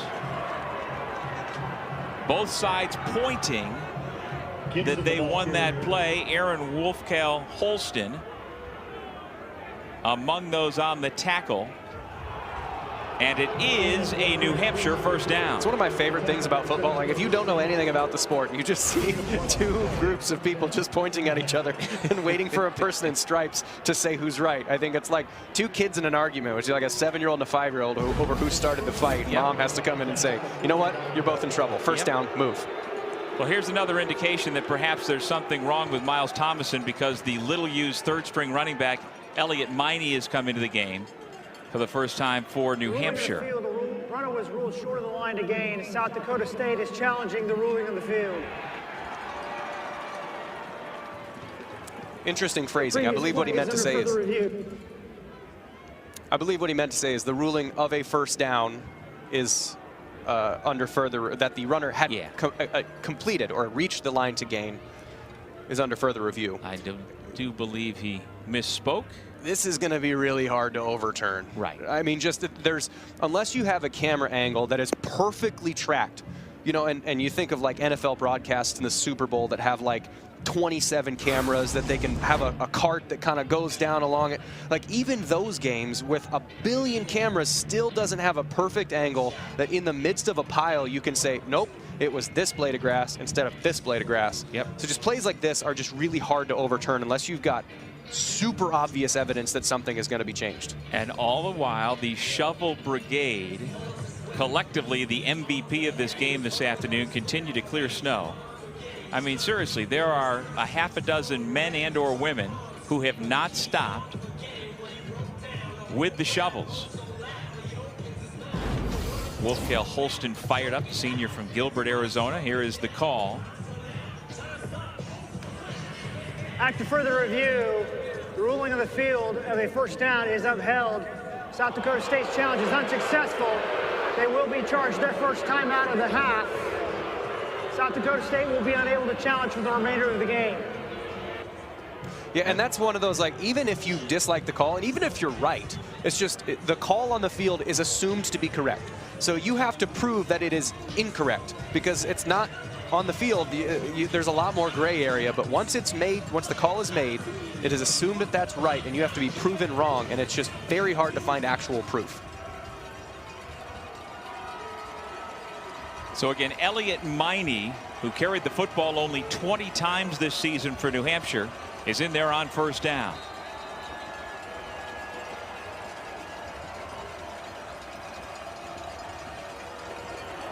Miney takes the handoff, runs into a wall of blue after a 1-yard gain. Syfor among those in on the stop. Kobe Claiborne as well. And at the very least, the Wildcats in the second quarter and now into the third, their offense has been able to possess the football. It's something they've done very well all season long. They couldn't do it in the first quarter, couldn't get anything going. And during that duration, the Jackrabbits took advantage, jumping out to the big early lead. Yeah, they weren't able to convert on those drives. They only have 3 points to show for the better offensive execution. Gibson back into the game, goes out into the flat, can't haul in the pass. And if he did, Joe Ullman was going to make sure there was no yardage after the catch. That was a good job there by Veza of breaking contain, where again your offensive linemen are on skates. You're not really sure where you're going to be able to set up and make a pass, but that's a nice job of escaping the pocket. Just better coverage of not letting anybody open. Laudicina, Rogers, Swain, Habersham and Riley, the big boys up front for New Hampshire. Dylan McLevich, their captain offensive lineman, out with injury. Third down and 9. And they've got one-on-one coverage with Chase Wilson at the top. Setting up the screen. Gibson is drilled behind the line of scrimmage and finished off by Logan Green. But Joe Ullman among those who were ready for that play. Yeah, you call a screen expecting that there's going to be pressure. And what happens when there's not as much pressure as you want? Well, you're really just kind of punting the down. They only brought 4 on that play. And a screen is built to essentially allow extra people up the field and then throw right behind them. But those people not coming up the field means you're throwing right into them. And so you're making a wager that on a 3rd and long they're bringing pressure. South Dakota State does not. And UNH unable to capitalize on a reasonably promising drive to start the half. And Joe Ullman, who spent the last 3 years backing up Jack's legend Adam Bach with another big play to get the defense off the field. Good punt that lands in the end zone. And that will take us to break. Chase Mason and the Jackrabbits offense coming back out onto the field after this.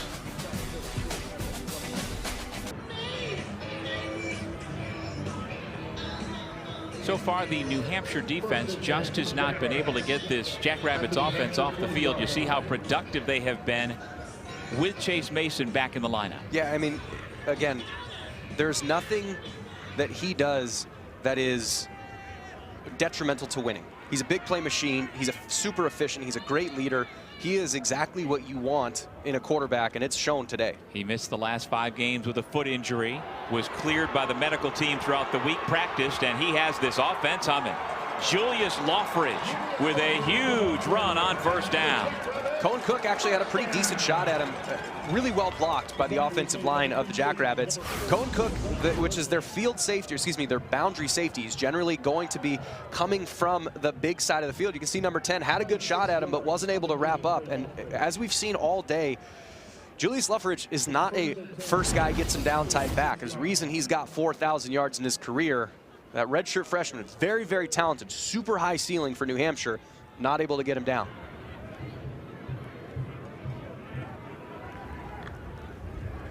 Give it back to Loffridge. Straight up the middle. Going to be a gain of about 4. It'll bring up second down. Cole Bullock among those in on the stop. Cohen Cook again always around the football for the Wildcats. Yeah, Cohen Cook is always around the football. And I misspoke. He is the boundary safety. They put number 4, Darren Burton, to the field. But tackling's easier with a buddy, and that was a good job there, even though it was a 5-yard gain to get 2 bodies on Loffridge. Well, Loffridge has now passed 1,000 yards this season in his Jackrabbits career. to go along with better than 3,000 yards the last 4 years with the Fordham Rams. Well, that was a miscommunication, eh? It was a draw play that was called, which was intended to be likely to the left side of the field, but Luffridge was lined up to the right side, so Chase Mason is play action faking to no one on an intended give to Luffridge, so sometimes it doesn't work exactly as is planned. Well, that's about the only thing that's not gone perfectly well for this offense today. South Dakota State with the football on top, 27-3, early third quarter. Third down, Mason to throw. He has all day in the pocket, finds an open man and delivers the football. It may not have been a perfect strike, but it was perfectly on target to Grayton Gannon. And the weighting on this, when I say weighting, I mean W-E-I-G-H, not W-A-I. The weighting on this ball, it's so hard to throw it up and down, over linebackers, down underneath. It was a little bit of a Peyton Manning wobbler, but that ball had the exact trajectory, and that's a 2-ball. That's a really hard ball to throw. 1 ball's a fastball, 3 balls a moonshot. That 2 intermediate pass, that's what he has improved upon the most coming into this season. And Gannon had the huge third quarter touchdown from Henry last week, and the win at North Dakota. Big pickup here. Luffridge with the carry. DJ Johnson, redshirt freshman defensive end from Wilbraham, Massachusetts, made the stop. Working quickly on second down.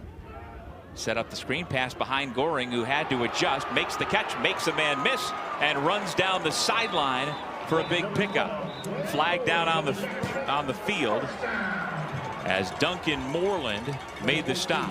I imagine Jack Smith is going to get called for holding here on Darren Burton, excuse me. Number 19, offense. 10-yard penalty from the spot of the foul. Second down.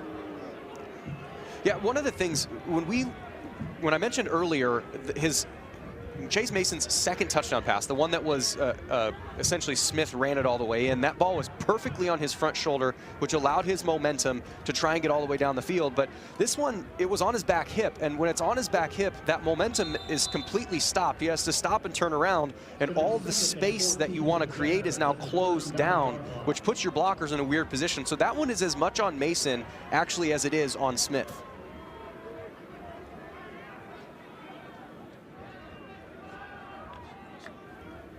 On second down, Mason steps into it, throws it down the middle, and it is intercepted. Great coverage by Sean Webb to take the football away. It's his second INT in as many weeks. And that's just Chase Mason's second interception all season. He very rarely puts the ball in harm's way, but that thing floated. New Hampshire. I don't dislike the intention to throw the ball, but that thing was underthrown by like 5 or 7 yards. If you're going to throw it in the end zone on a ball like that 3-ball, that big moonshot, you cannot underthrow one of those moonshots, especially when you got a defender that is right in the hip pocket. Really nice defense by Sean Webb there. And Webb missed a big chunk of the season, lost 5 games due to a broken wrist suffered against UAlbany, and has been coming off the bench in the quarterback rotation for defensive coordinator Scott James, whose team comes away with the big takeaway, but now staring at 97 yards in front of them. The offense led by Matt Veza back on the field. Movement. Was Luke Rogers drawn off sides by the defender? In order for this to be a defensive penalty, 51 had to be in the neutral zone. You can flinch on your side of the ball. Hey, number 79, offense. After distance to the goal. First down. Yeah, that's the right call. I mean, Green did not get into the neutral zone. So you're coached, if a guy flinches and comes in the neutral zone, you're trying to draw that foul. So 79 moved on purpose. That wasn't an accident.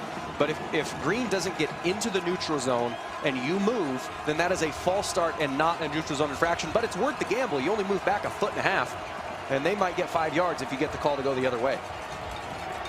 Veza the give. Denzel Gibson able to get those couple of yards back that they lost on the penalty to bring up second down and 10. Aiden Dodderman with another tackle for SDSU. This second down play is really big because if you're able to be in a 3rd and short, it opens up the playbook a lot. If it goes for 0 yards and your 3rd down play involves your quarterback standing in your end zone in the snow against this defensive line, everything gets sped up really, really fast. Really important second down play. With the temperature hovering around 20 degrees, Gibson takes a couple of shots, stopped at the 5-yard line. Once again, it's Claiborne, the junior defensive tackle from Sioux City, Iowa, to stop it after maybe a gain of 2. Yeah, Kobe Claiborne able just to defeat a one-on-one block and get his hands on the ball. And that's the situation you didn't want to be in if you're New Hampshire. Now your quarterback's taking the snap in his own end zone in a must-pass situation. You got guys that are going to be going right after the quarterback, and they move Claiborne out where he'll sometimes play inside, sometimes play outside. Oh, watch number 94 on the replacement Laudicina on the bottom of your screen. Yeah, standing up, ready to rush the quarterback on 3rd down. Here he comes. Pass is caught. It's going to be close, but shy of a 1st down. Bryce Johnson with the stop.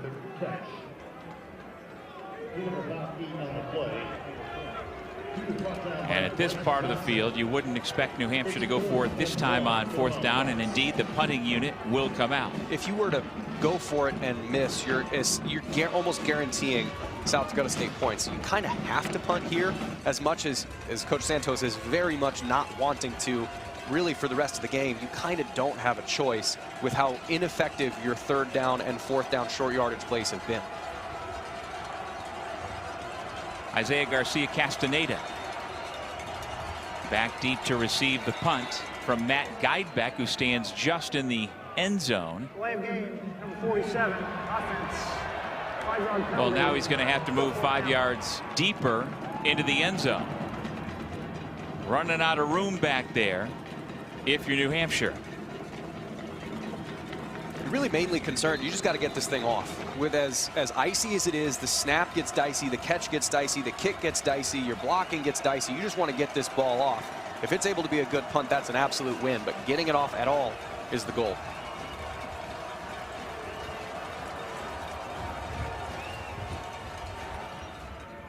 He does get the punt off. It's a good one. Fielded at midfield. Going to protect the football, coming to the near sideline, and form tackle made in coverage by Brendan Ty. 27-3, the Jackrabbits in control here late in the 3rd quarter.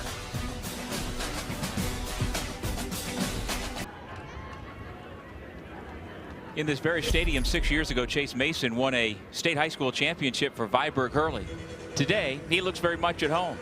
He looks very much at home. 15 for 18. Prior to that interception, had completed 13 consecutive passes, got 214 yards, 2 passing touchdowns, an extremely rare interception on a bad decision. I imagine he's very anxious to get that taste out of his mouth as he comes back on the field. And you can see the number 3 stickers on the back of the helmets there. They have been there all season.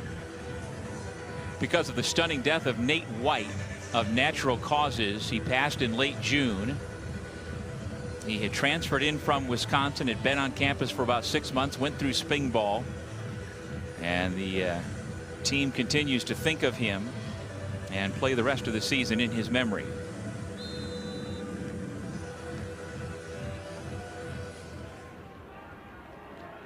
The Jackrabbits break the huddle.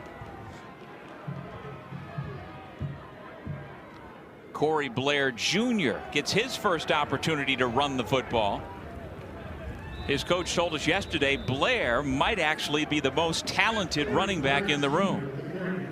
Yeah, and you see just there's a spark, a speed that he's got. And I think that's the thing that's really exciting for the coaching staff, is just to get that explosiveness on the field. Well, he's 6'3", 210, just a true freshman from Kernersville, North Carolina. And he is one of what seems like several freshmen in that running back room for the Jackrabbits, running behind Loffridge. Again, give it to Blair. No, fake the handoff. Throw towards the 5-yard line, and trying to make a twisting catch was Kuntz. He just couldn't haul it in. And that's a really tough play to make with the amount of touch and space that this wind is only going to allow for. But I think that's the same play that earlier in the year against Montana State, they scored essentially what would be the game-winning touchdown, is just releasing the tight end up the seam. You got to put, it's a very specific weight. It's got to be on his back shoulder to keep him away from the safety, but it's got to be hard enough that it can get down there, but it can't be so hard the linebackers get it.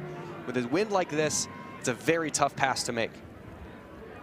Current temperature 18 degrees. It feels like 4 degrees out there as Luffridge totes the rock again on third down. Going to come up about a yard shy.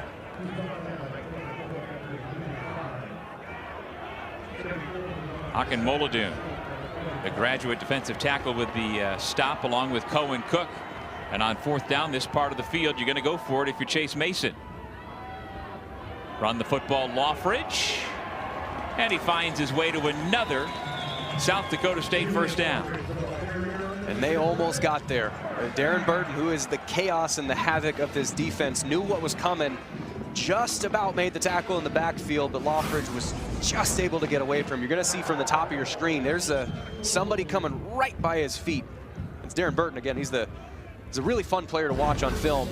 He just missed. Yeah, he's the heat-seeking missile on defense for UNH. Not able to get there this time. So the Jackrabbits keep the football. First down and 10. That is just inside the 20-yard line. Corey Blair Jr. keeps the feet moving, stays upright for a 4-yard gain. Isaiah Jones, the Springfield, Massachusetts native, linebacker for the Wildcats, on the tackle. There's only one more play that they have to run before the end of the quarter, and the wind doesn't really favor one side of the field or the other, but they're really not going to be in any type of hurry. They've already got a 24-point lead, and they're really in almost guaranteed scoring position so long as you take care of the ball. So this is not something they're going to try and be in a hurry, and they're just essentially trying to get to the end of the game at this point with the most effective way they can.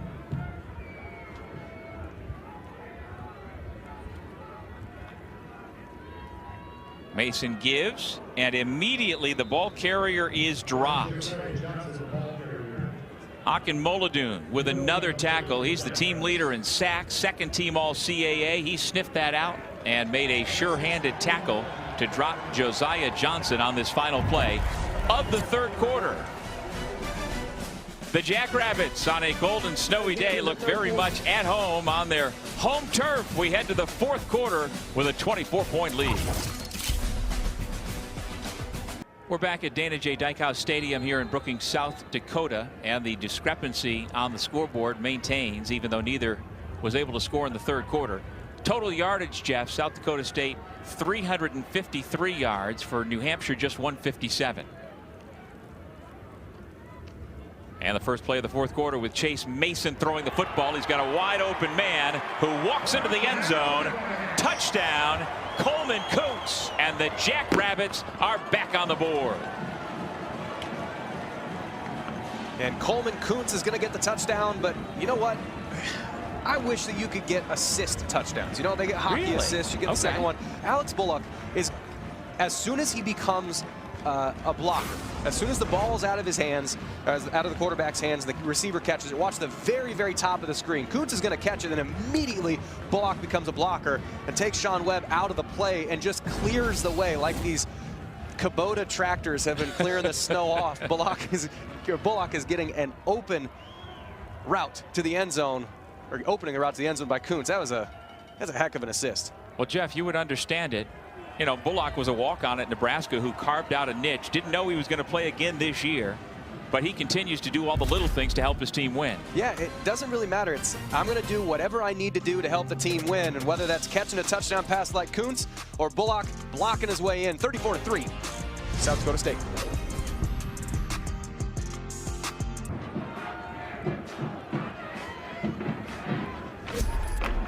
The NCAA FCS Championship continues with second-round coverage next Saturday on ESPN+.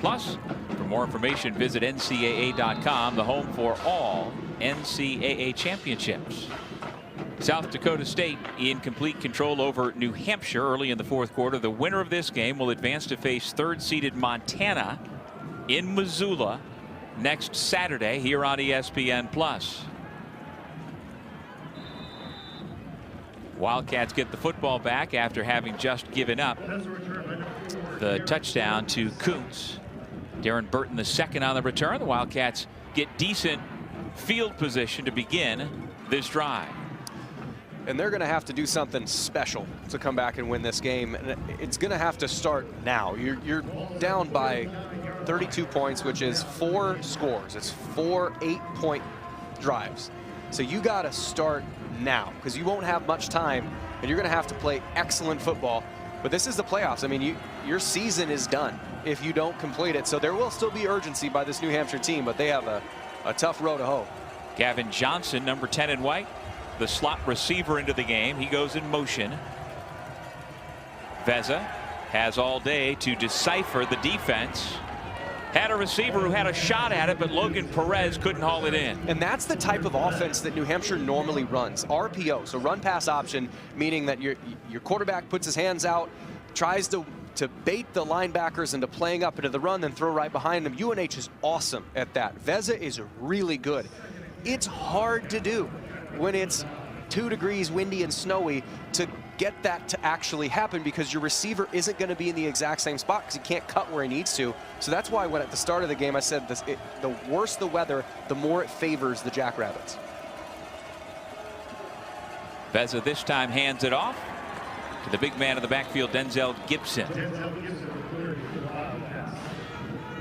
Bryce Johnson, who remains active on defense with another tackle for the Jackrabbits. Yeah, he's making the most of his opportunity. Where again, Cole McShane, a future not likely, but a chance to be a future NFL player. If he's out, your opportunity's here.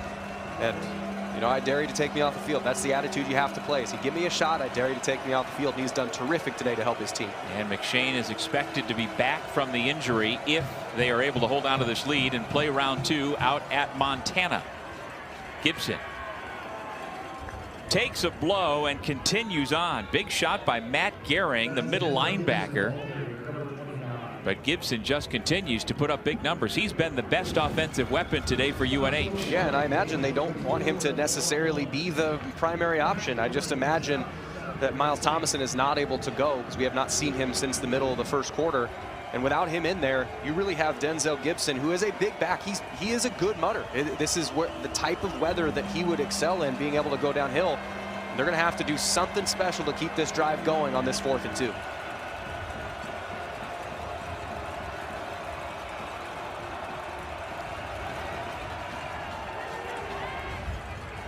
Quarterback keeper, and it is a first down. Got a nice block from the running back, Denzel Gibson. Good job there on understanding the situation, knowing where the line to gain is, which for those in the audience, that is the 50-yard line. They are at about the 50-yard line. Are you sure? We looked at the Powerade water stands are right on the 50-yard line once they'd cleared it off, and that is, we're in line with the Powerade stand. So they're at the 50 right now, for those that are unsure. And we can just barely see the outline of the yellow Jackrabbit logo. We know it goes right through the middle of the rabbit logo as well. So yes, indeed, they are at midfield. New Hampshire with a little bit of trickery. They get it back to the quarterback, Veza, who throws it back to the man who gave it to him, Logan Perez. Well, that's the second time we've seen UNH dial up a trick play. This time they get 5 yards out of it. And that should have been a lot more. The timing on that worked out really well to get the ball back to Veza, to get it back over to Perez, but the offensive line didn't know when they needed to trigger. By the time the ball gets over there, you're going to see a lot of big dudes that are standing because they're not sure exactly when the play needs to hit. So they're trying to wait for whether it's a go call or a 3 count in their head, whatever the mechanism they have to trigger. The offensive line didn't quite see it. That could have been a much bigger play. There's 4 offensive linemen with 3 blockers or 3 defenders to try and block. Yeah, you saw the center, Luke Swain, finally broke free, but it was too late to spring it. Veza down the middle. A little too tall for Peyton Strickland, the first team all CAA fullback slash halfback slash tight end. 34-3. It's been a long afternoon in the cold for that man, Matt Veza. His numbers at this point have not been good throwing the football. And that one looked like he was wanting Goring to go more vertical. He threw it to where he was expecting him to go, and it's really hard to adjust. If it goes in one direction, in this weather, you ain't changing direction as a receiver. line to gain is the 40. It's 3rd down and 4.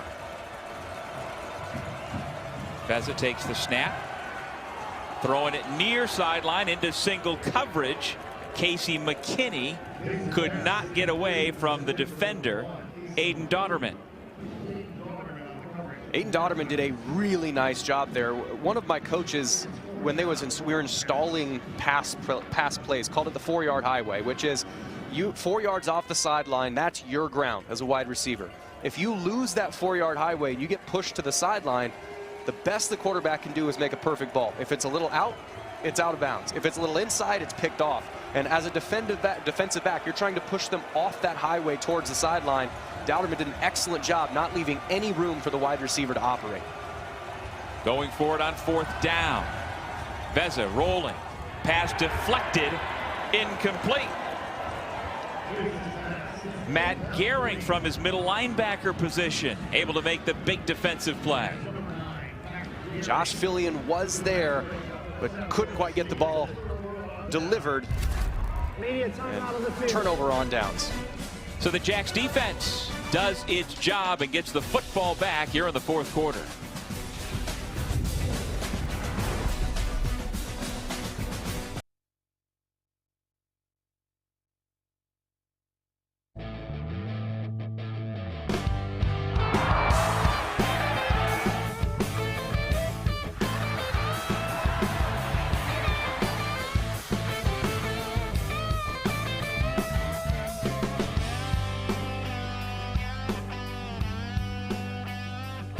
The Division I FCS championship will be decided in Nashville, presumably a little warmer, less snowy than we have here today in Brookings, South Dakota. And you see the Jacks are staring at a 2nd-round date in Missoula, Montana next week if they can close this thing out. And we've got a change at quarterback as Chase Mason, who was brilliant today, especially given the fact that he's returned from a foot injury, gives way to Jack Henry. And in last week's crucial win to close out the regular season, he had 2 touchdown passes, including the game winner in overtime, or else SDSU wouldn't be here in the playoffs where they are right now. And they wouldn't have had the chance to get Mason back, and they wouldn't have had the chance to get this home playoff game to be able to have the advantage of not having to travel across the country. That game and that play is massive for really across the country, because as good as this SDSU team is playing, they were in the top 3 all of the first half of the year when Mason was healthy. Once he got hurt and Henry stepped in, and he's going to be a good player. He was just ahead of schedule as a freshman. They had to play another quarterback, so he was their 3rd option. By the time they got there, I think people forgot how good this SDSU team is when Mason is playing. And if you're looking at, if you're the rest of the country, if you're Montana, and you're looking, this is the SDSU team that we're going to see. Yeah, they're more the team that started the year 7-0 than the one that lost 4 of its last 5, including 4 in a row immediately after the injury to Mason. And Henry, as mentioned, as we've got a 1st down carry for South Dakota State. Henry, along with Luke Marble, were the 2 quarterbacks who tried to fill in for Mason. Marble started a couple of games against North Dakota State and Indiana State. Both were losses. Marble was injured week 10 against the Sycamores, and so then the job went to Henry, who's back on the field here. There's a look at all 3 of them, but there's a huge drop-off, and that's more often than not the case in football. The number 1 guy is the number 1 guy for a reason. And especially when you're at the FCS level, where you don't have as much to pull from. In South Dakota State, they had a guy named, Gronowski. Yeah. I think he was okay at football. He was decent. They replace him with another one. You're not going to have 3 of those guys at the same time. You have to develop them into the players that they're going to be. Boy, I tell you what, that stiff arm by Corey Blair Jr. was very popular on the near sideline. I hate to keep saying, Malik Diaby is having a rough day, man. He's gotten trucked a couple times, had a tip that was almost a really nice defensive play, and now he meets the palm of Blair. And there's a reason why this South Dakota State team's real excited about number 29's future.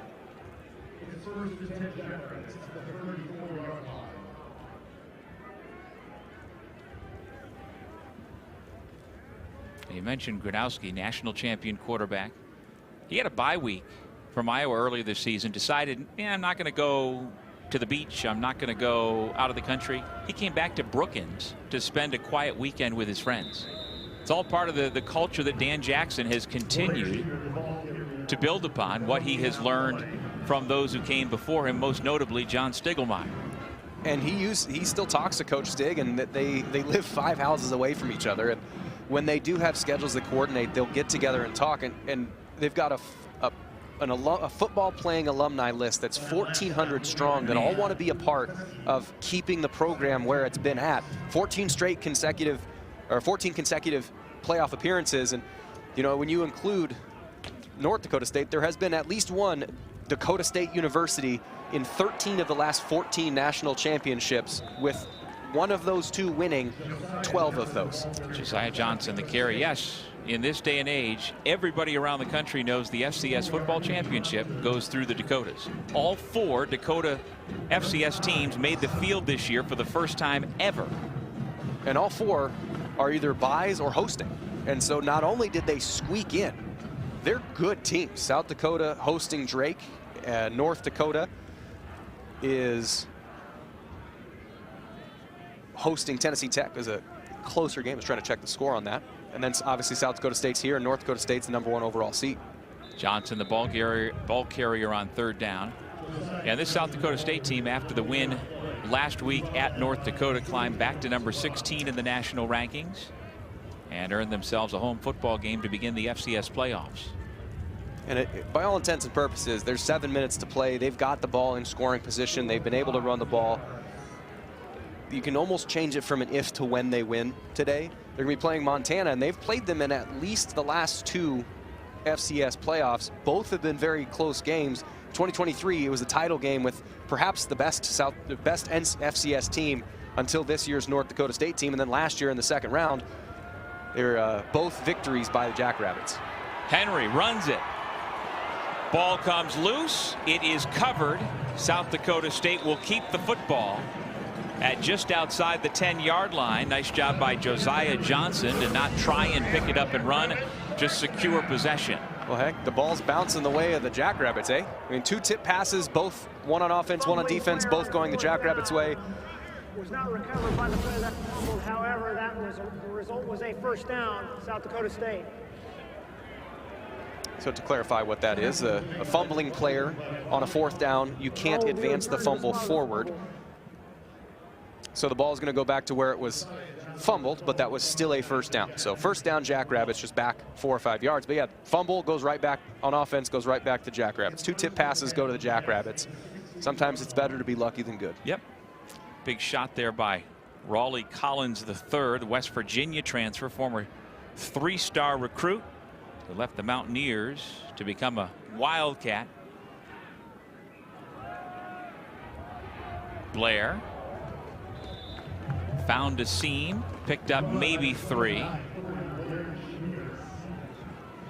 It's funny when you're a back, because I played running back and played at Iowa State, which is upper Midwest. You get weather like this, and it's funny when you try and turn. You get your full momentum going in one direction, and you're trying to cut. You're used to being able to just put your foot in the ground and put some force in and get some force back. And this just, you kind of have to twinkle toes your way around. So it's more trying to turn an 18-wheeler than it is a sports car. Johnson back in at running back. Elijah Irvin was the motion man. By the way, Elijah Irvin was one of the South Dakota State players on the field pregame, getting loose with no shirt on. That's a choice. Not a good choice. I mean, Zach Guerin, who's not playing today, also was out there. Chase Van Tol, Eli Stater, the place kicker for South Dakota State. And then I say Irvin was, I should say he was sleeveless. He was not shirtless, he was sleeveless. But the receivers and the running backs for South Dakota State, they were making a statement as well. Usually you think the linemen are the guys who are going to do that, but it was the skill position guys. And the kickers. And the kickers. Blair stood up, takes a couple of shots. Clock continues to run. DJ Johnson among those getting a lick on the ball carrier. I appreciate that you clarified that he was wearing sleeves. Yes. Or no sleeves, but he's still wearing a shirt just in case Grandma's watching. Just She's in saying, case. what are you doing? Just Put his in shirt on. case. He was wearing a shirt. Others weren't. Wasn't much to the shirt, though, I'll tell you that. It was a T-shirt. It was not some, you know, tricked up, keep you warm. It was making a statement. And honestly, I mean, in spite of the conditions, these Jackrabbits have been completely undeterred. They have played their football game. Nice tackle by the free safety Duncan Moreland. Otherwise, that might have been another touchdown. South Dakota State plays forward and doesn't really make you defend 52.5 sideways. And that's how wide the field is. So they want you to defend your face mask. They don't really care that you have to defend the sideline in situations like this. New Hampshire's not built to play that game. So it's sort of one of those bad lucks draws that New Hampshire's getting a bigger team, but also happens to play in the snow and the ice where they can't take the advantages that they may have. So unfortunate draw with the weather for this New Hampshire team. Nowhere to go for the ball carrier that time. Akin Mullidoon standing up the ball carrier. And with this, we should give a shout out to your former teammate at Iowa State, your former roommate, who's the O-line coach for the Jackrabbits, who've been getting it done here today. Yeah, Mike Bankston. He was my roommate for 2 years back in Ames. He was his knees were too bad for him to actually finish playing, so he was a student coach his senior year, and then went on to coach at Northwest Missouri State. Then he went down to Sam Houston, and he started just kind of building his career. And we talked to Coach, really both coaches between Eidsness and Jackson. They just said how much energy he has. So for the fact that I can compliment my former roommate in a playoff game, in a game that I'm calling, that's sort of a pinch me moment. So cool. Really cool to see Mike down on their sideline. He's actually the guy in the camo, right, meeting the team as they come off the field. He's the guy in the camo outfit. Never been one for style. On a day like today, who cares about style? That goes out the window. I want to stay warm. All Jackrabbits here today.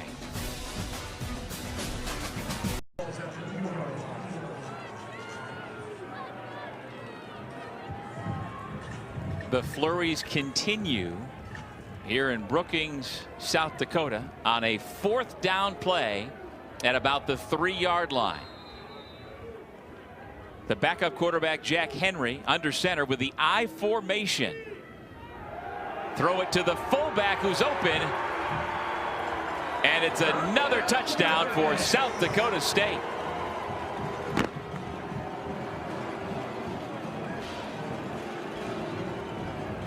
Andrew Gustad with the touchdown reception for all the beautiful fullbacks out there.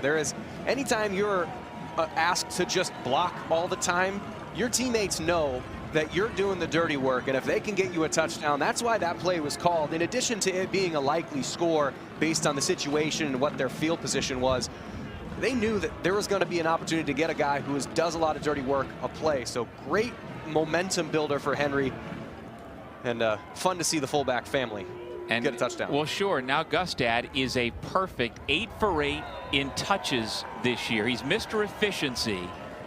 All 8 of his touches have resulted in either a first down or a touchdown. 5 short yardage runs for first down, and now all 3 of his catches have been in the end zone. Well, the thing is if he's only been targeted 8 times, he doesn't show up on the sheet on defense to say we need to watch out for him. So whenever there is a chance to leak out to a guy who breaks your own tendency, even if your tendency is 8 for 8, or at this point 7 for 7 prior to that pass, it makes it so the defense doesn't know that it's coming, because what they've seen so far through the game is downhill running, punch you in the face, well, pull the rug out from underneath and throw a touchdown pass to a fullback. And I love that out of the offensive coordinator, Eric Eidsness, at this point in the game. Allow for your junior fullback out of Gayville-Volland High School here in South Dakota to continue what's been a magical run and avoid being that guy. I don't get it. Why? You know, I mean, we were 22 a while ago. We understand certain things, but there have been some hardy fans going shirtless here all afternoon long. And again, not that visual doesn't tell you right there, seeing the snow everywhere. The wind chill is just barely above 0 here this afternoon. I believe there's a cinnamon product that is sold somewhere. Yeah, helpful. Helpful in the stands. Eli Stater's kick is fielded inside the 10-yard line. DeMontre Patterson able to get out to about the 20-yard line, and so the New Hampshire offense will come back out. Patterson's a 100-meter state champ in the state of Oklahoma, but I imagine you're not running in snow on tracks in Oklahoma. No. And when we asked the offensive coordinator, Ed Borden, who on your offense is the fastest, Ed, without blinking, said, well, beside me, he said it's got to be DeMontre, without question. And he's got a bright future for the Wildcats as he puts on weight and continues to be a weapon with those kind of wheels. Not a lot of guys have 10.500 speed. No.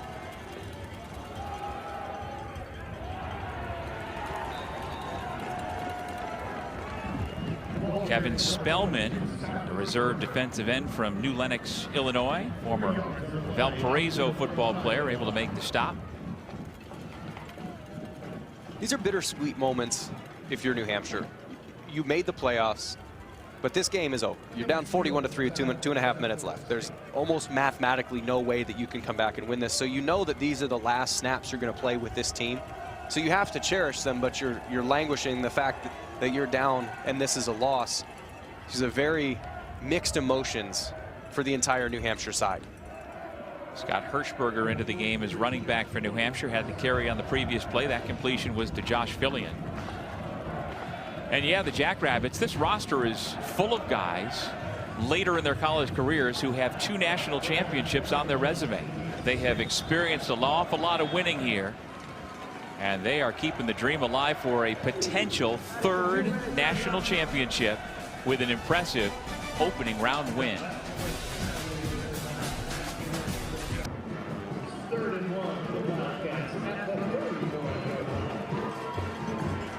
Dan Jackson and the Jackrabbits will live to play another week, and it's going to be a rematch against one of the other great football programs at the FCS level. Yeah, Montana lead the series 8-2, but those 2 that South Dakota State have won, they're in the last back-to-back seasons, one in the national championship game, one last year here in the 2nd round. This is that is set up to me to be the game of the week with how good South Dakota State has been today, and with Mason at quarterback heading out to Missoula. That is a really, really big game, because whoever comes out of that is going to be playing the winner of Mercer and South Dakota, and that is, I would say, the favorite would be the winner of that South Dakota State-Montana game, regardless of who comes out of that side. First down run for the true freshman from Litchfield, New Hampshire, Scott Hirschberger.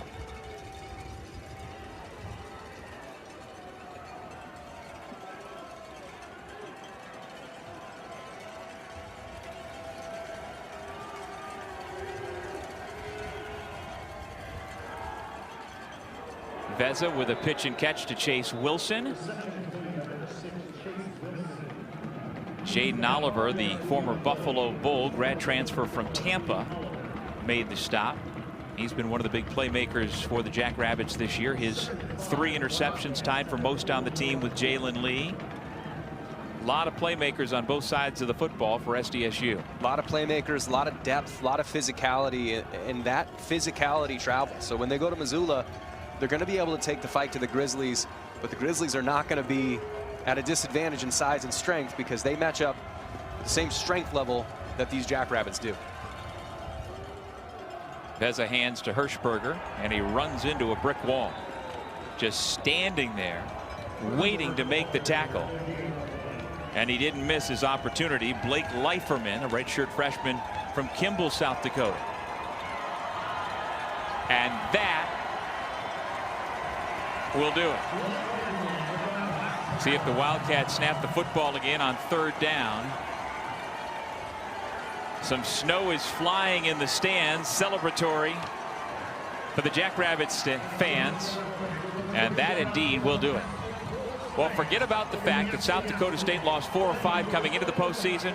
This is the team that started the year 7-0 and very much in the mix for a deep run in the FCS playoffs. If you don't think one player can make a difference when that player is as good as Chase Mason is, watch this game, watch the Indiana State game, and that's the difference between this South Dakota State team and that South Dakota State team. A 14-3 matchup that's as good as this one, South Dakota State versus Montana, that is not a 14 seed that you want to draw if you're Montana playing at home. And it looks like the South Dakota Coyotes are going to take care of the Drake Bulldogs as well in advance to face Mercer next Saturday. And again, all of the first 2 rounds you can see here on ESPN+.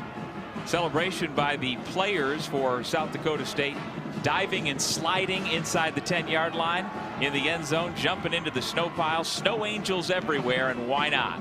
Snow angels everywhere. And I would like to give a shout out to our camera folks.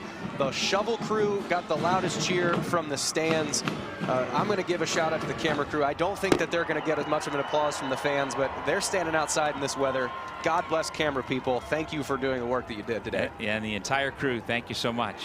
We've had an opportunity to see one of the better quarterbacks, not just at the FCS level, but in all of college football today, Chase Mason. Chase Mason was excellent. He was on time, on schedule. He made one bad decision, an underthrown deep pass. Maybe he's going to go back and learn from that.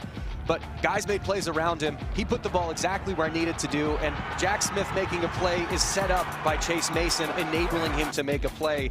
And when you're that open, or when you're able to be that open from sideline to sideline, all the way down the field, whether it's snowy, whether it's windy, you can play any game, anywhere. And that guy right there, number 7, might be the best quarterback in the FCS. And if you get him a little bit healthier, a little bit longer time to be efficient, 16 for 23 touchdowns, 1 interception, that travels. If in the tournament and in NCAA basketball, point guards win games, quarterbacks win games in the playoff, and they got a good one. At one point, he completed 13 consecutive passes. The foot appears to be healed, and the Rabbits are ready to run. The Jackrabbits win it big, 41-3. Also a shout out to their running game. Julius Loffridge, 16 carries, 100 yards. Impressive from start to finish. As we wind things down here in Brookings, South Dakota. This will be the last game they see here this season. And I imagine this is one that guys, both the team and the fans, will remember happily.